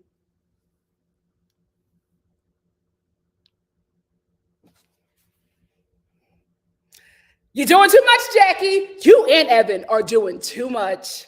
You are doing too much. And I honestly think the reason why Dolores is, not Team Jackie, not Team Jennifer, is because Jennifer will not back down when it comes to Frank. She always says that Frank told my husband that Evan has a girlfriend and that he met with them. Frank is that guy. I absolutely believe that Evan and Frank went out to dinner with their jump offs. I absolutely believe it. I absolutely believe that Frank knew a lot, right? Because even when Frank was confronted, Frank, who always got something to say, was like, yeah, nah, me, I don't know, I never. Like, what, Frank? Say something. Speak in a full sentence, Frank. What's the tea? So I think that's why Dolores is being extra hard on Jennifer this season, always critiquing her in front of Margaret. And she's just like, well, you do stuff. This is what happens because you do talk a lot about people. You would have had her back. You don't have her back because you have Frank's back. You're that girl. I'm disappointed, Dolores. You are a pick-me. Dolores is a pick-me, and I'm so upset. I just realized that Dolores is a pick-me. I'm disgusted. You are a pick-me. That is the only reason why you have beef with Jennifer, because she continues to say, Frank told my husband about Evan's girlfriend. Jackie, you and Evan are doing too much. You and Evan are doing too much because Evan thinks that he has escaped this rumor. And baby, when y'all start acting safe, like y'all above it, that's when hoes start talking to blogs. Let Evan miss that heifer's rent payment. Let Evan not pay for her BBL or a trip to Puerto Vallarta with her girlfriends. Let him decline a Louis payment on their joint credit card. She gonna start talking, and she gonna find the nastiest blog to spill all that tea. And you know who will have the information first? Your best buddy, Margaret. Your best buddy, Margaret. Who? Let's get into it. Let's get into it because you already let us know who she is. You made a comment about Margaret at the treescape. You do not want Margaret to be your enemy. No. See, Teresa's got a loud bark, but Margaret's the one you gotta keep on your good side. What did you mean by that? Margaret knows everything about everyone, and she holds it in her pocket, and she's not going to take it out of her pocket unless you make her. So you don't want to make Margaret your enemy because she has ammunition on everybody. You made a comment.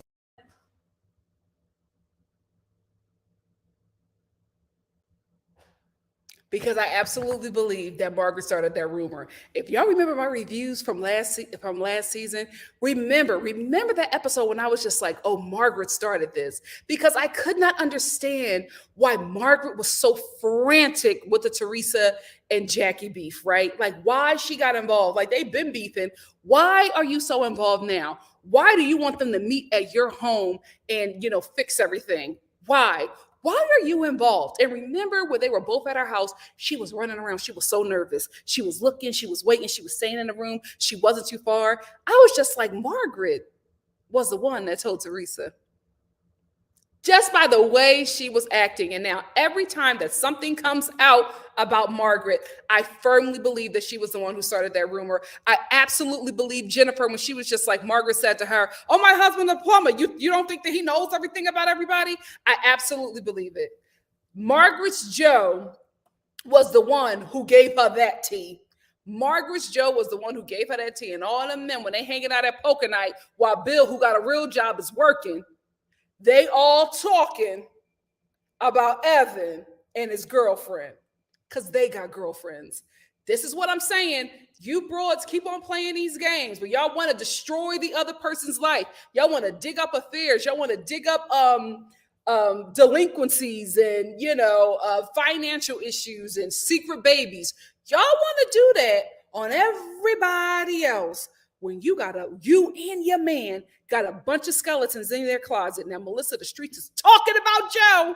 The streets is talking about Joe. Now, when it's your turn, you cannot fall victim and fall out and text Teresa and tell her not to say nothing about her brother when Teresa told you to do the same thing for her man and you went and told the girls and the rest of the world on camera. Y'all cannot ask for protection when you do everything in your power to ruin your castmate because y'all put stuff out there about other people. And then when it comes back on you, you act like a victim. Hello, Jackie. Remember, if it walks like a duck, it talks like a duck. Remember when you were getting your life because the rumor about Teresa cheating on deported Joe? Remember that? You and Margaret was getting your life about that rumor. Then when Teresa stepped into Evan's birthday party and did the same thing to you, all of a sudden you're this huge victim and you keep on talking about what she did to your husband, but you conveniently forget what you did to Teresa. Teresa's a lot of things, right? I understand the love and hate for her, but Jackie is not innocent. Margaret is not innocent. Melissa is not innocent. She starts all the mess with Teresa. Did Teresa start with her in the beginning? Absolutely, because she did not want her family on the show, because she knew who her brother and his wife was. And she didn't want to have no more enemies on the show when she was fighting half the cast. She knew what was coming because she knew the relationship that they had at the time. Their relationship has gotten better, but remember, Joe not only beat up her husband at the time, he also told Teresa at his son's christening to get out of the christening, get out, and that she was a piece of garbage and stood up like he was about to beat the brakes off that girl. So I absolutely understand her not wanting them on the show. So that's why Melissa got beef with Teresa, because she did not want them on the show. She said no to Bravo. So Melissa went behind Teresa's back and got on the show, and Teresa said, okay. If me and my family were at that state, and they wanted to be on the show, I would absolutely say no. Because look what happened to this woman on this show with her own family. And now she still got her messy sister-in-law still trying to get stuff going, because Melissa is always in conversations about Teresa. And she's always giving information to broads that don't like her about her sister-in-law. And then she gets upset when Teresa's kids, who are old enough, cuss her out. You don't think they watch the show? Like, I understand the love and hate for Teresa, but let's be real. Let's be real. Her outbursts be warranted. Especially this season.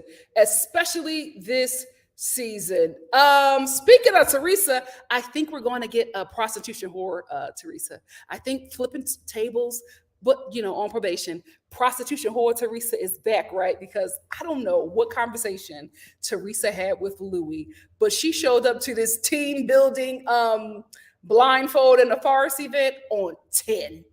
Mother showed up ready to rumble, like she was ready. She got out the van and she was like, I don't want to be here. I don't want to be here. I brought gifts for some of you bees, and hopefully one of y'all dies. Something like this. Dolores was like, oh, no, Margaret was like, oh, she's already threatening to kill us. Mother showed up ready to rumble, right? So she doesn't want to do this. She doesn't want to do the event. She wants to confront, what's her name? Tracy.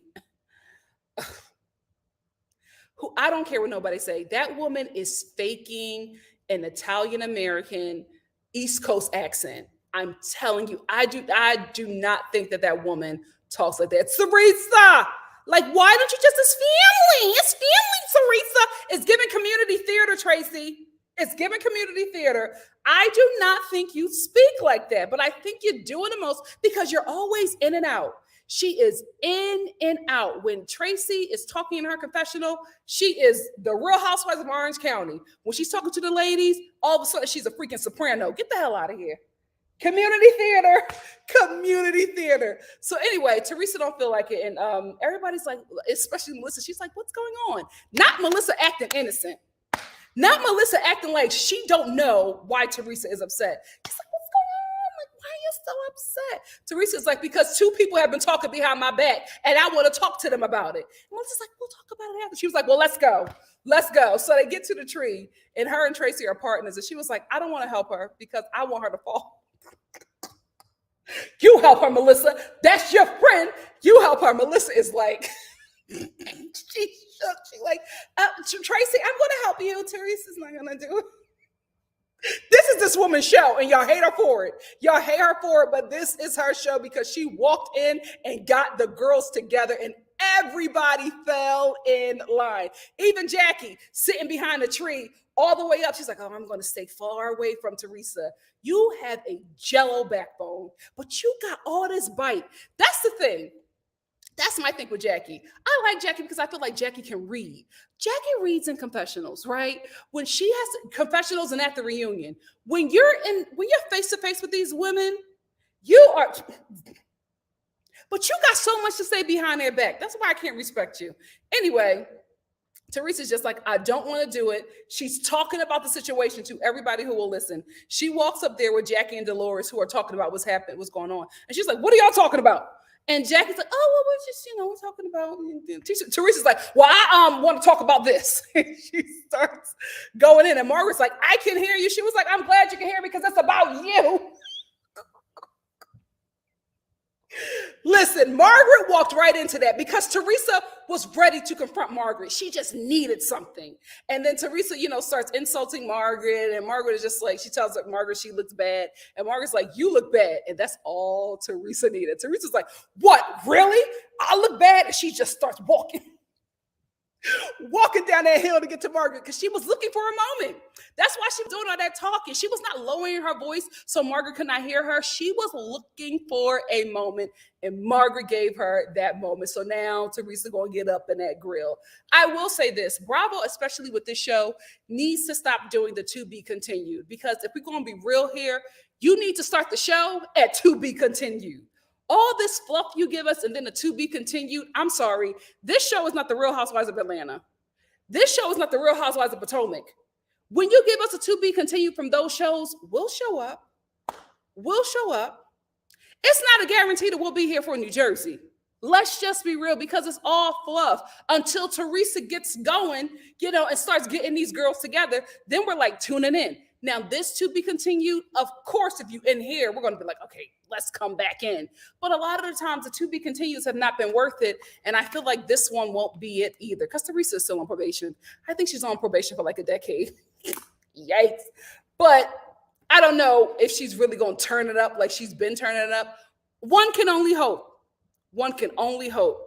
Anyway, that's all I wanted to say about that episode. What do you guys have to say? What do you guys have to say?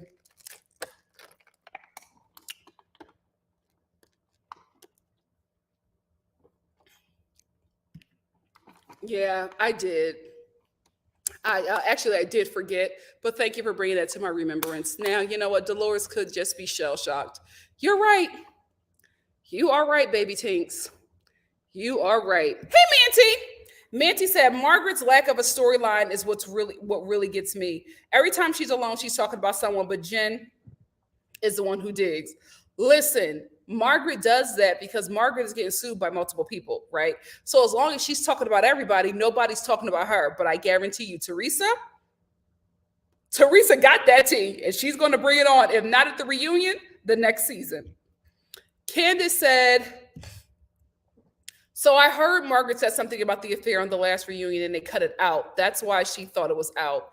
Even still, Margaret knew exactly what she was doing and telling Jennifer, oh, I didn't know that you would have that reaction. You knew exactly what you were doing. That's why you said it. You said it to hurt her. You said it to hurt her. But Margaret just continues to forget that Jennifer is the one who was cheated on. She is not the jump off. Margaret is the jump off. So every time you're in front of Jennifer and bragging about that, she's not going to give you a high five because she's on the other side of it, right? Jennifer has sympathy for your husband. Jennifer has sympathy for Joe, your current husband, his ex-wife, right? Because y'all were both married when y'all started cheating with each other. Jennifer has sympathy for them.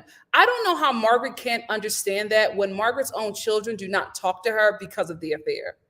So you know that hurts. Why won't you give her some kind of understanding when you want her to give you the same thing and you were the person who was wrong in this situation? Like, you want her to be okay with your mess when she knows what that feels like? It's never going to happen. It's never going to happen.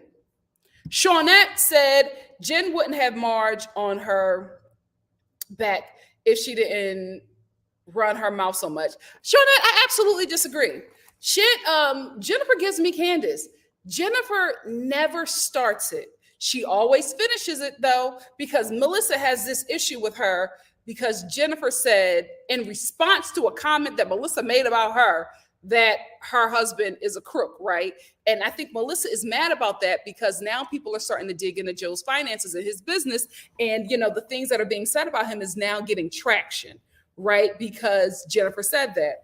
But Melissa, you brought it to the show. Jennifer said it on Instagram. You brought it to the show. But Jennifer was responding to Melissa attacking her, and she never said anything. That's always her response. So I'm never going to be on the side of the person who got more hurt after they started with somebody. I'm not going to side with you because you underestimated your enemy or your opponent, right? Who was minding their business. Now somebody bit back a little hard, a little deeper, cut to the white meat, and now you want to play victim. No, sit there and lick your wounds because they weren't even thinking about you. No sympathy from me. No sympathy from me. Hey, Phil, thank you so much for the super chat. Ching, ching. Phil said Teresa is coming back strong, oh, you know what? I can move this over now. There's no more sun. There we go. I'm moving, getting to my little cubby. Ciao. My oils is getting on my wall. Let me clean that off. Phil said, Teresa is coming back strong, shutting them down. Dolores ain't one for the shenanigans. Jennifer, this episode, made a bad choice choosing them lames. Yeah, but I think she just wanted to have some loyalty from Dolores and Teresa. She's not going to get loyalty from Dolores because she keeps on saying that Frank was the one who told Bill the rumor. And I do believe it. I do believe it. And I also think that Jen should not get mad at Bill for not wanting to hang out with the men anymore because he never really did in the first place, right? Well, you have to understand, Bill got a real job that brings in a lot more money than what them husbands is getting paid on this show. So he don't mind losing that little Bravo check because he's bringing in surgeon money, plastic surgeon money, right? So he don't have a problem letting that check go to preserve what's really going to sustain this family. So I wish that she would let up on him and stop wanting him to come to stuff to fight these people that had already said that he didn't had an affair, right? That won't really affect his business, but I think he's trying to keep a certain image. And, you know, he realized that these men are messy, just as messy as the woman. And he was like, I don't want to be a part of it. And Jen's like, oh, no, I need you to come around and defend me. Your husband don't want to be a part of this. That should be a good sign. Josie said, I seen on the after show, Margaret can sit and gossip with everyone and anyone for hours. That's her thing. And hours. Margaret can do that for hours. Miss Brown Sugar said, yes, the original dress, talking about Shannon's dress, was looking a mess. I saw pics on Instagram, which I could remember which account. This one is great on her. Yeah, Bones picked that dress for her and it worked. It worked. Really? Shawnette said Teresa and Dolores aren't friends anymore. Teresa doesn't have any loyalty to anyone, and the women are realizing, ooh, child, Teresa and Dolores falling out. That's going to be a season. Manti said, Margaret is playing this all wrong. She came in too strong this season. Jen came in trying to make amends with everyone. I will agree with you there. Miss Hillary said, Margaret understands the assignment. Margaret didn't twist Jennifer's words. Jennifer wanted to get that message to Mars because Jen is tired of being Teresa's guard dog. Did you see the flashback? The way Margaret was saying that Jennifer was told her that Teresa was the one that had her digging up information. Then you see the flashback and you're just like, that's not what it is. Margaret was pulling an Emily. I really wish that Margaret would get back to the Margaret that we loved. We loved, you know, the peacekeeper, fun, gossipy Margaret. Like, I don't mind her being a gossip, but she's trying to make power moves. And it's like, girl, why? Why make power moves? Just come and be a good time girl and collect a check. Shonda said, welcome, everyone. Thanks for joining NikkiStar Live. Please like and subscribe for more great content. Thank you, Shonda. It got dark fast, didn't it? Didn't it? Phil said, I disagree. Jennifer came to Dolores with BS. Jackie told her about Dolores not being a friend. Then she stated that Dolores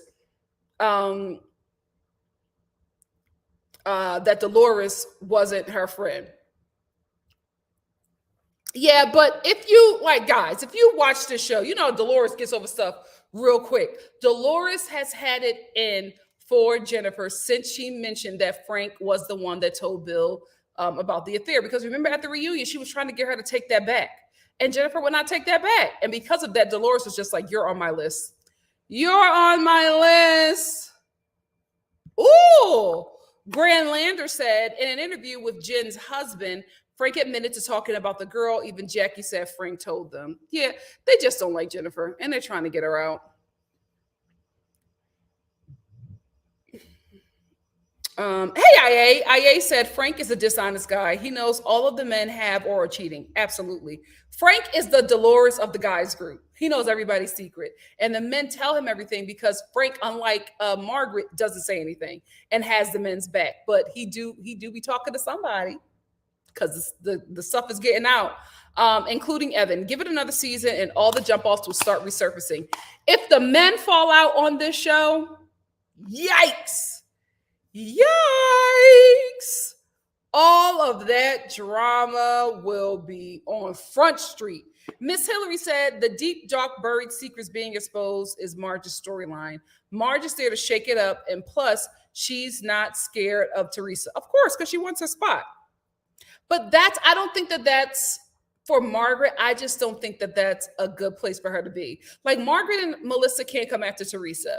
Now, if you want somebody who can come after Teresa and can play that role out, you got to bring in a Danielle Staub. Like, Margaret, we don't like her on the show for that. She's not likable this season. Margaret was always the funny, fun one that was fun to hang around. Now, if she's coming after Teresa this season, I think it's because she at the reunion saw the flashback footage where Danielle went to Teresa and was just like, I'm going to should I pull Marge's ponytail? And Teresa encouraged her. Now, that could be why she has all this heat for Teresa that season. And I will absolutely understand that. But I personally don't like this side of Marge. I like fun, funny Margaret. I think that, her confessionals back in the day used to be really fun and entertaining. Now it's like, it's giving Melissa. Maureen said, so Jackie basically confirmed that Dolores slept with, yes, she did. Jackie basically confirmed that Dolores slept with Joe since Margaret said it a few episodes ago, and she knows everything about everybody. Absolutely. Absolutely. Margaret knows that Dolores slept with Joe. And I think because Melissa doesn't know, they're all going to act like it didn't happen. I'm telling you, if the men fall out or if Margaret and them basic Barbies fall out, we're going to have a season. We're going to have a season because Margaret knows, like Jackie said, knows everybody's secrets. You do not want to get on her bad side. Teresa is the only one who would go blow to blow, toe to toe with her. Oh, yeah. Do we know what for? I think maybe Bravo was saying send prayers to Teresa. I'm like, is it serious? I hope everything's okay. Yeah, I'm starting to see that too, IA, because I used to be on the fence. But IA said, watching this season, I now realize that Mel and Joe were the problems all along. The way T's children treat their uncle and auntie tells me all that I need to know. Yep.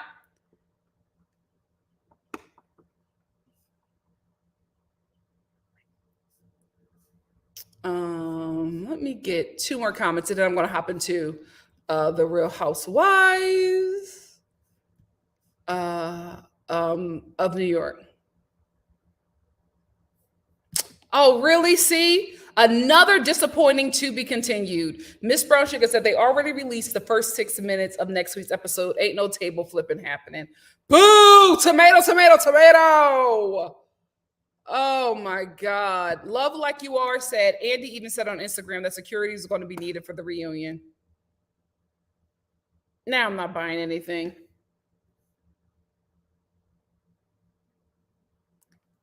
Now I'm not buying anything. Oh, somebody did say what happened to Teresa. Oh, thank you, Grandlander. Grandlander said, I stopped watching all Bravo shows, but come for your review. Thank you so much. Oh, wait, I got another comment. Somebody said, hey, Virgo, said, don't watch New Jersey, but I'm here for you, boo. Thank you for being here. Oh, she had an appendix taken out. Thank you, Tia Bia. Tia Bia, thank you. Shornette said, Jen's mouth might be like Candace, but Candace doesn't follow the pack. True. Candace stands alone. True. I wish Jennifer would do the same thing. Teresa tells Jennifer stuff off the show to attack Melissa. I do believe that as well. I do believe that as well. Hey, MC. MC said, I don't even go here, but I saw your live. Hey, and I came here to say hi. Looking great as usual. Oh, well, thank you. Miss P, I wasn't going to because I didn't see any interest for it. I like the show, but it just doesn't seem like people are watching. If you guys, watch the show, I'll definitely do a review of it because I enjoy Candy in the Game. I think it's time for us to have a nice little wholesome show on Bravo that is centering Black people. Like y'all, we complain about the housewives and the drama and the fighting. We showing Black women tearing each other down. Now we have a little cute family show and nobody's watching. I'm disappointed. But if you guys watch it and want me to review it, absolutely, I will talk about it. Oh, wait a minute. I saw something.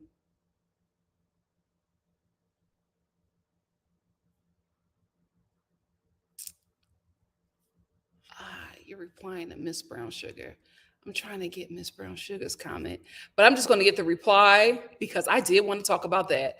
Grandlander said, at Miss Sugar, yes, Marge is quite xenophobic. Miss Brown Sugar, I was looking for your comment, but I couldn't find it. But I see it. Oh, I see it. Margaret, yikes, back out of there. Back out of there. You got away with concubine, but now a lot of your comments, back out of there, girl. Back out of there. Back out of there. Let's get into the Real Housewives of New York. So it was just released that the Real Housewives of New York will be completely recast and that Andy is going to do Bravo is going to do another Real Housewives of New York, which is going to be the Legacy show that we talked about earlier. Let's read the Variety article that has all the tea.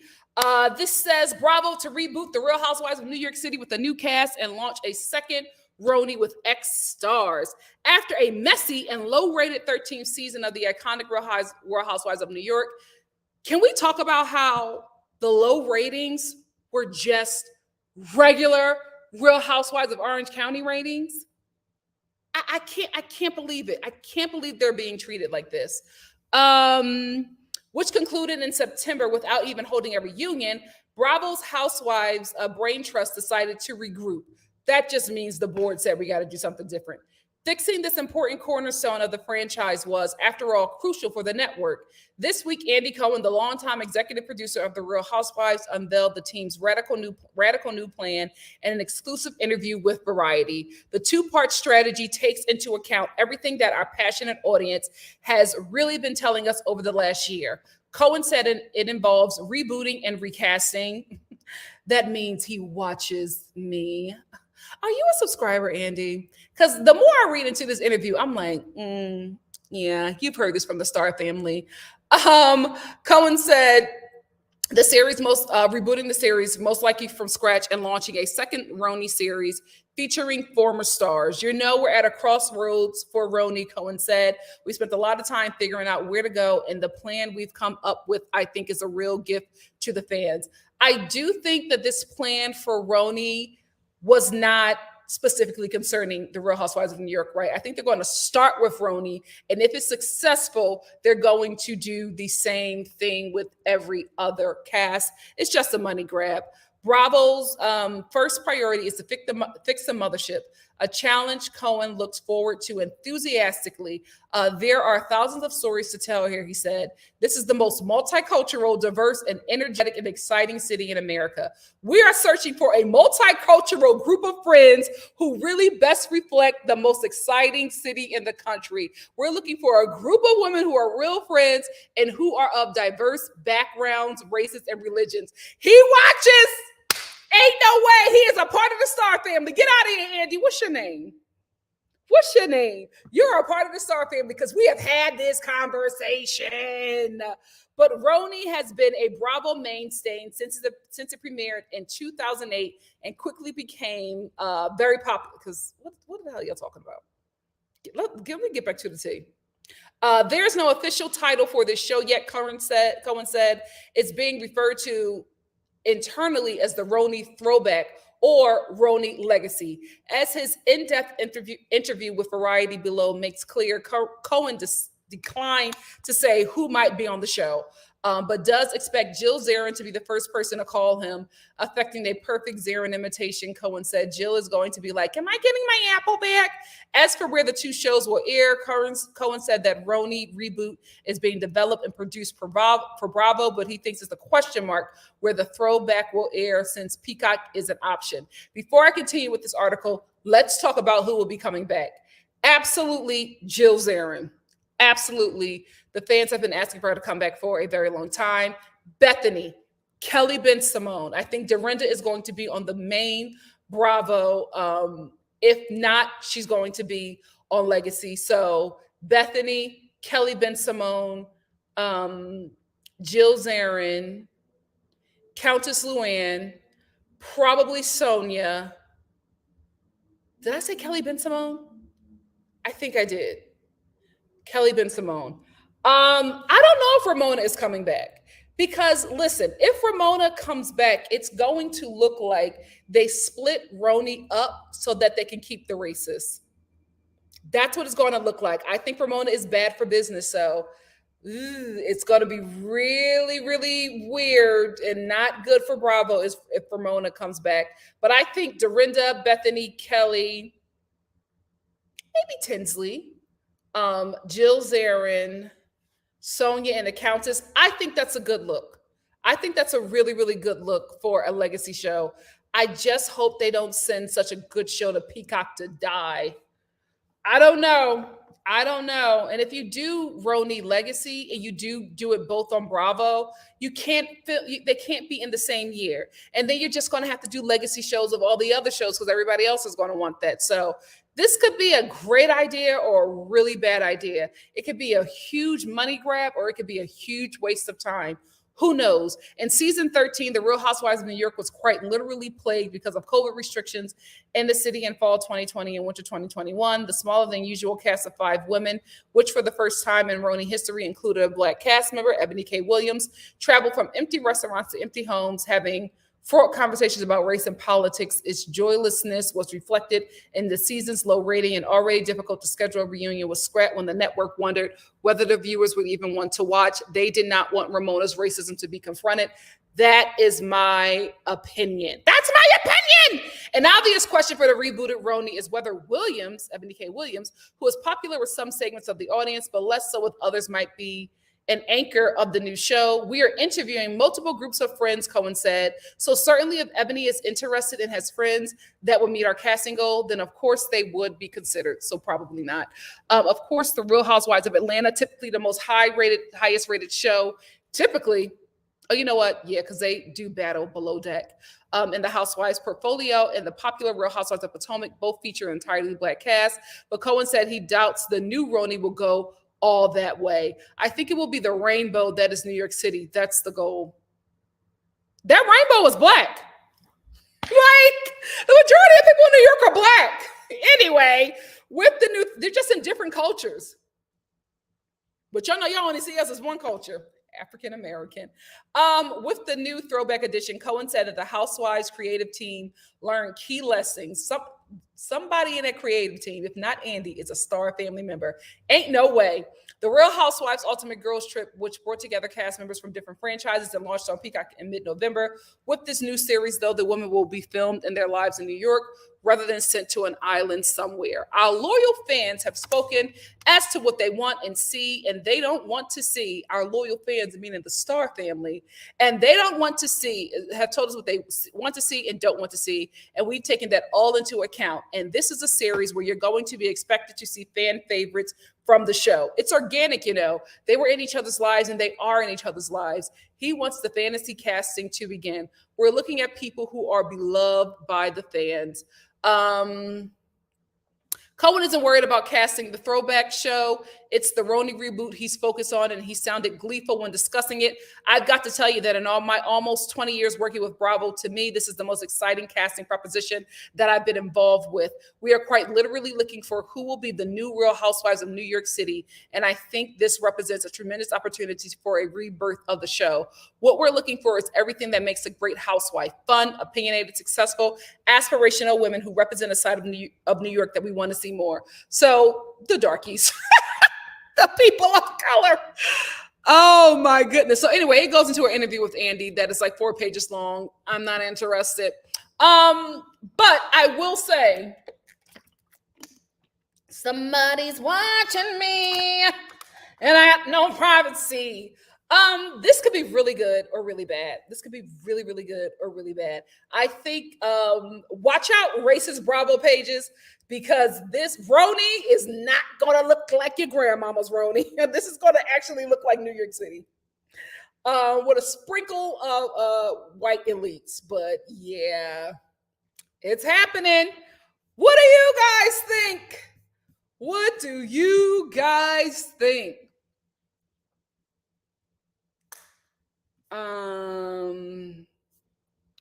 Let me.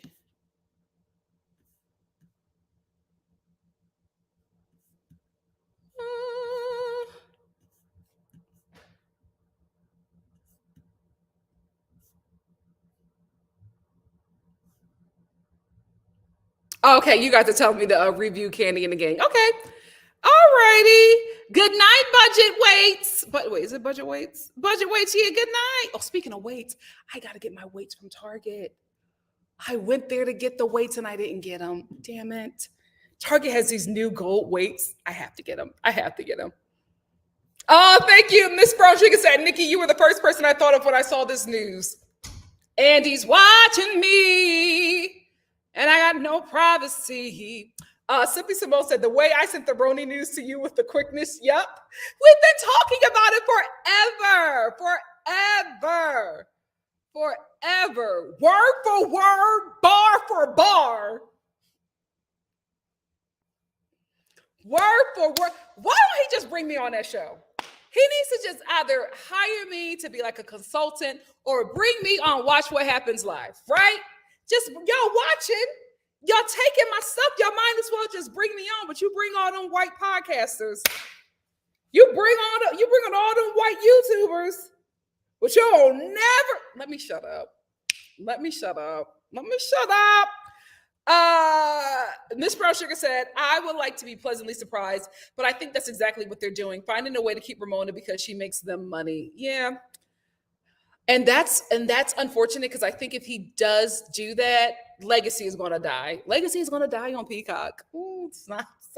I just feel like the show should start on Bravo and then you send them to Peacock because streaming services are for binging.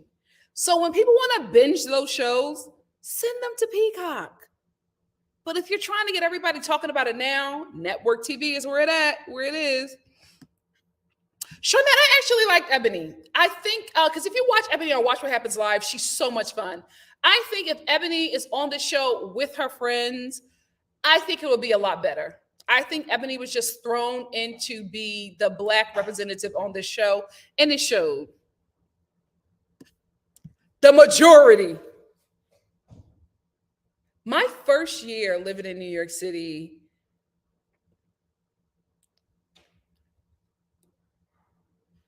the only time I saw white people was in college. Like when I went to my college classes, and they were white people who were not from New York. Like they came to go to this college. Majority Black and brown. Majority Black and brown. So that's probably why the interviewer asked him that question, because they probably live in New York and they're like, New York is real black. So I don't know how he gonna do it. Absolutely, Tracy, I do agree. Tracy said, I need them to stop forcing mixed race friends. I need them to be actual friends. Agreed. Come on. Give me my money. Run me my money. Like, come on. LS said, too bad Nene's filming a College Hill reboot in Houston. Maybe she's willing to come back. She is willing to come back, but I just think that she burnt that bridge.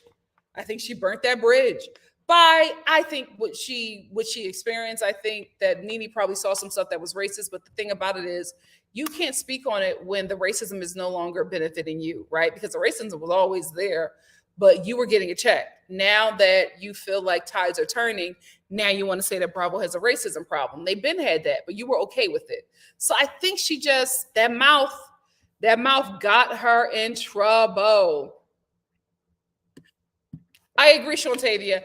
And I mean, I got to be real. I'm talking about woman of color like Black or Afro-Latina. That is the only person who should be casting this show. A Black woman, meaning African Americanist, or a black African American woman, a Black Afro-Latina woman, or a Black woman specifically from Black countries in Africa. I tried to say that because I know that African people hate when we just say Africa, and they're just like, Africa's a continent. So I'm trying my best, but you know what I mean? Like the Black nations, if they're not casting it, I don't want it, because that is New York. The majority of New York is Afro-Latinos, African Americans, or Black immigrants from Black nations in Africa. White people are sprinkled in. They not the majority. So that's the one who should be casting this show. Oh, see, you know, I have Xfinity, so I have the commercialless Peacock. Are the commercials that bad? I would never know. If you get Xfinity, the only good thing about Xfinity is that you get Peacock for free, or the advanced Peacock for free.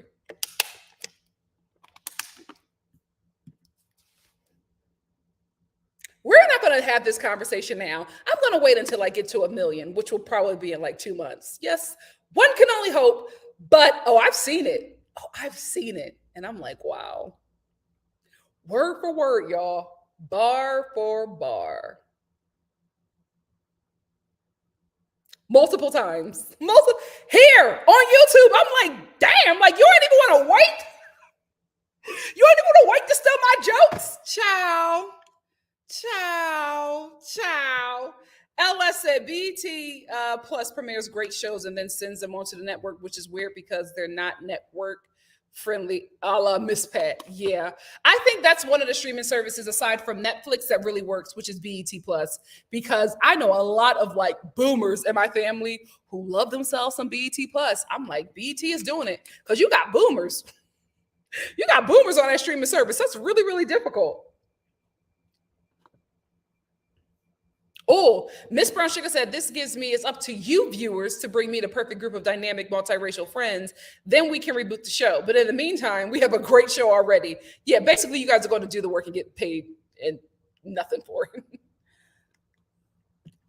Simply Simone said, off topic, but the way Netflix is rolling out these reality shows got network TV shaking in their boots, even selling or adding women of color this season. Yeah. Netflix is doing a dang thing, but they got one more price rise out of me, and that's it. That's it. That is it. Ain't no way I'm doing that. So where they at now? They better leave it. They better leave it. And I'm absolutely reviewing that show, Dated and Related. Absolutely reviewing that show. I need to see that train wreck. Tia said, that's funny. I saw plenty of white people in New York City, Upper East Side, Greenwich, downtown Astoria. Well, yeah, because New York is really segregated, right? So if you're in areas where it's like where white people, run it, you will absolutely see like, uptown majority white. But New York as a whole, black and brown. Black and brown. It depends on where you're at. I was in the Bronx. I didn't see white people until I went to college. I did see a lot of white people when I lived in Brooklyn Heights.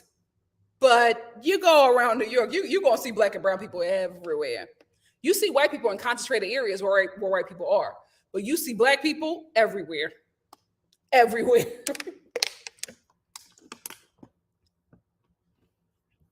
Love Like You Are said, gonna hold out hope for a black Muslim to be on this show because there are a lot of us out there. I hope so too, but girl, you see how hard it is to get an Asian person on this show? Muslim. We're gonna see. Yes, Caribbean women as well. Absolutely. Like, how are you not gonna have an Afro-Latina and a Jamaican woman on this show? We're not gonna have a Cubana? Are you kidding me? Get out of here. Get out of here. Let me get 2 more comments and then let me get out of here. I gotta eat, y'all. I'm hungry. I literally did all that walking and came here and got ready for this live, and that's it. I'm starving.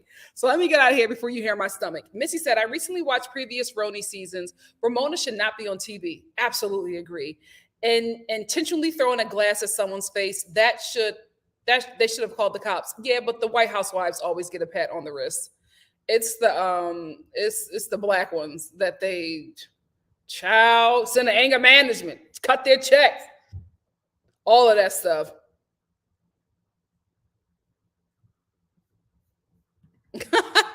Miss GG88 said, wow, Nikki, you need to get your own podcast because really, where do we sign up so you can get one? I got my podcasting equipment. I just have to figure out how to use it. So that's coming, because I know a lot of you like to listen to me when you're driving, and I know YouTube makes that really hard for you to do. So I'm easing my foot into the podcasting. We will see. We will see. Tia said, "Oh, that's why you were in the Bronx. The boogie down Bronx. The boogie down Bronx." Miss Brown Chicken said, "And why did NBC set up the courtship up to fail? Why put it on a Sunday night? That's definitely a Monday night show. Absolutely a Monday night show. Yeah, that's something they should have put on Peacock.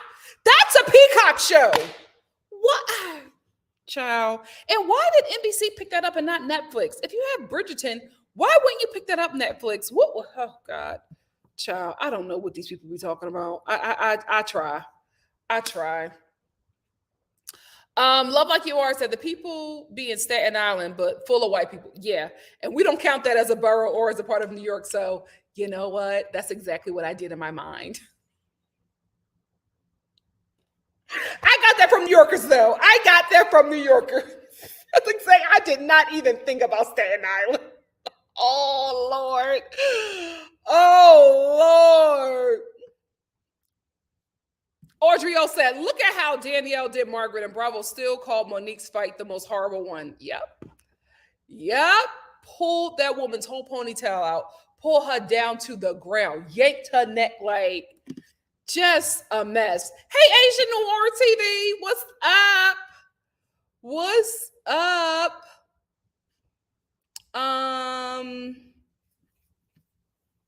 Miss Brown Chicken says, "Speaking of Netflix, are we doing Bridgerton season 2, Nikki?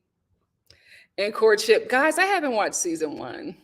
Is Bridgerton, like, you and Miata are trying to get me to watch this show. Is it really that good? I love Shonda Rhimes. But I'm telling you, I cannot watch period pieces like that if there's no wizards and dragons involved. Are there any wizards? Are there any dragons in Bridgerton? I can't take that colonial English, accent and just bustiers and interracial sex. Like, I need more. If it's a period piece, I need wizards and dragons and goblins. Come on. Like, is that on there? Mermaids? I can't. You know what I'm gonna do? While I'm binging Young, Rich, and African, Young, Famous, and African, I'll watch an episode of Bridgerton. If I like it, maybe I'll review it. Maybe I will review it, but oh, it's on the USA Network? What? Oh, what the hell are they doing over there? I'm actually trying to get that started. I'm actually trying to get that, but everybody is so busy. Guys, YouTube for the black people, except the Kempire. Kempire was the only one able to do it. But for us, this is like our second or third thing that we do. So everybody's schedule is so hard, but I'm trying. All right, Simply Simone. I'll watch it this weekend. We'll see. We will see, but I cannot do period pieces without goblins, ghouls, wizards, and dragons. I can't. But I'm gonna give it a shot. Anyway, let me end with this. Tracy, the NikkiStar TV General, said, "Shout out to the NikkiStar Replay gang. Thanks for watching. Please remember to like this video, leave a comment, subscribe to the channel if you haven't, and share the channel to your social media. Thank you so much, Star family. We've been here for 2 hours and 20 minutes. Wow. I love y'all. Thank you for staying with me in the room. Make sure you like this video. Liking the video helps me in the YouTube algorithm. Make sure you share my content and continue to comment. Let's keep on having this conversation. I'm going to put the timestamps in this video, and then I will see you tomorrow. Oh, I got to make that. I have to make it. I always tell you that I'm going to do a video, and then I don't make the StreamYard. Let me make it. Young, Rich, and African is going to be tomorrow afternoon, and then tomorrow evening, we're going to do the newest episode of Love After Lockup. Thank you, Young, Famous, and African, Nikki. Thank you all for joining me. I'm making a veggie sandwich, and I've been marinating my tomatoes in like balsamic vinaigrette and a little bit of kosher sea salt. Girl, it's about to be brazy. It's about to be brazy. I cannot wait to tell. I've been thinking about that sandwich for the last 30 minutes. I got some red onion, baby, some avocado, some, oh, girl. I'm gonna top it off with some Italian seasoning. Come on. The Philly in me is showing. The Philly in me is showing. Anyway, I love you, family. I'll see you tomorrow afternoon. Bye. Mwah. Oh, 2 p.m. What is that for you guys? Should I do 3 p.m.? Because that'll be lunchtime for the West Coast. Is 3 p.m. a good time? Let me know, guys. Is 3 p.m. a good time? 3 p.m. Eastern Standard? Because I know the lunchtime crew is when you know what? Maybe I'll do that. Next week, I want to try something. Next week, I want to do lives at 12 p.m. Eastern Standard and 3 p.m. PST. That's the lunchtime. I'm going to see how that works. And then I might throw in 2 late night lives for my international subscribers. I want to see how that works. We'll see. I love y'all. Talk to you soon. Bye. Bye. Oh, wait. Wait.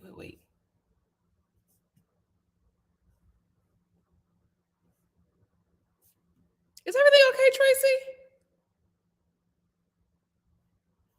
Are we talking about bleaching? Child, let me get out of here. Oh, God, are they bleaching on Young, Famous, and African?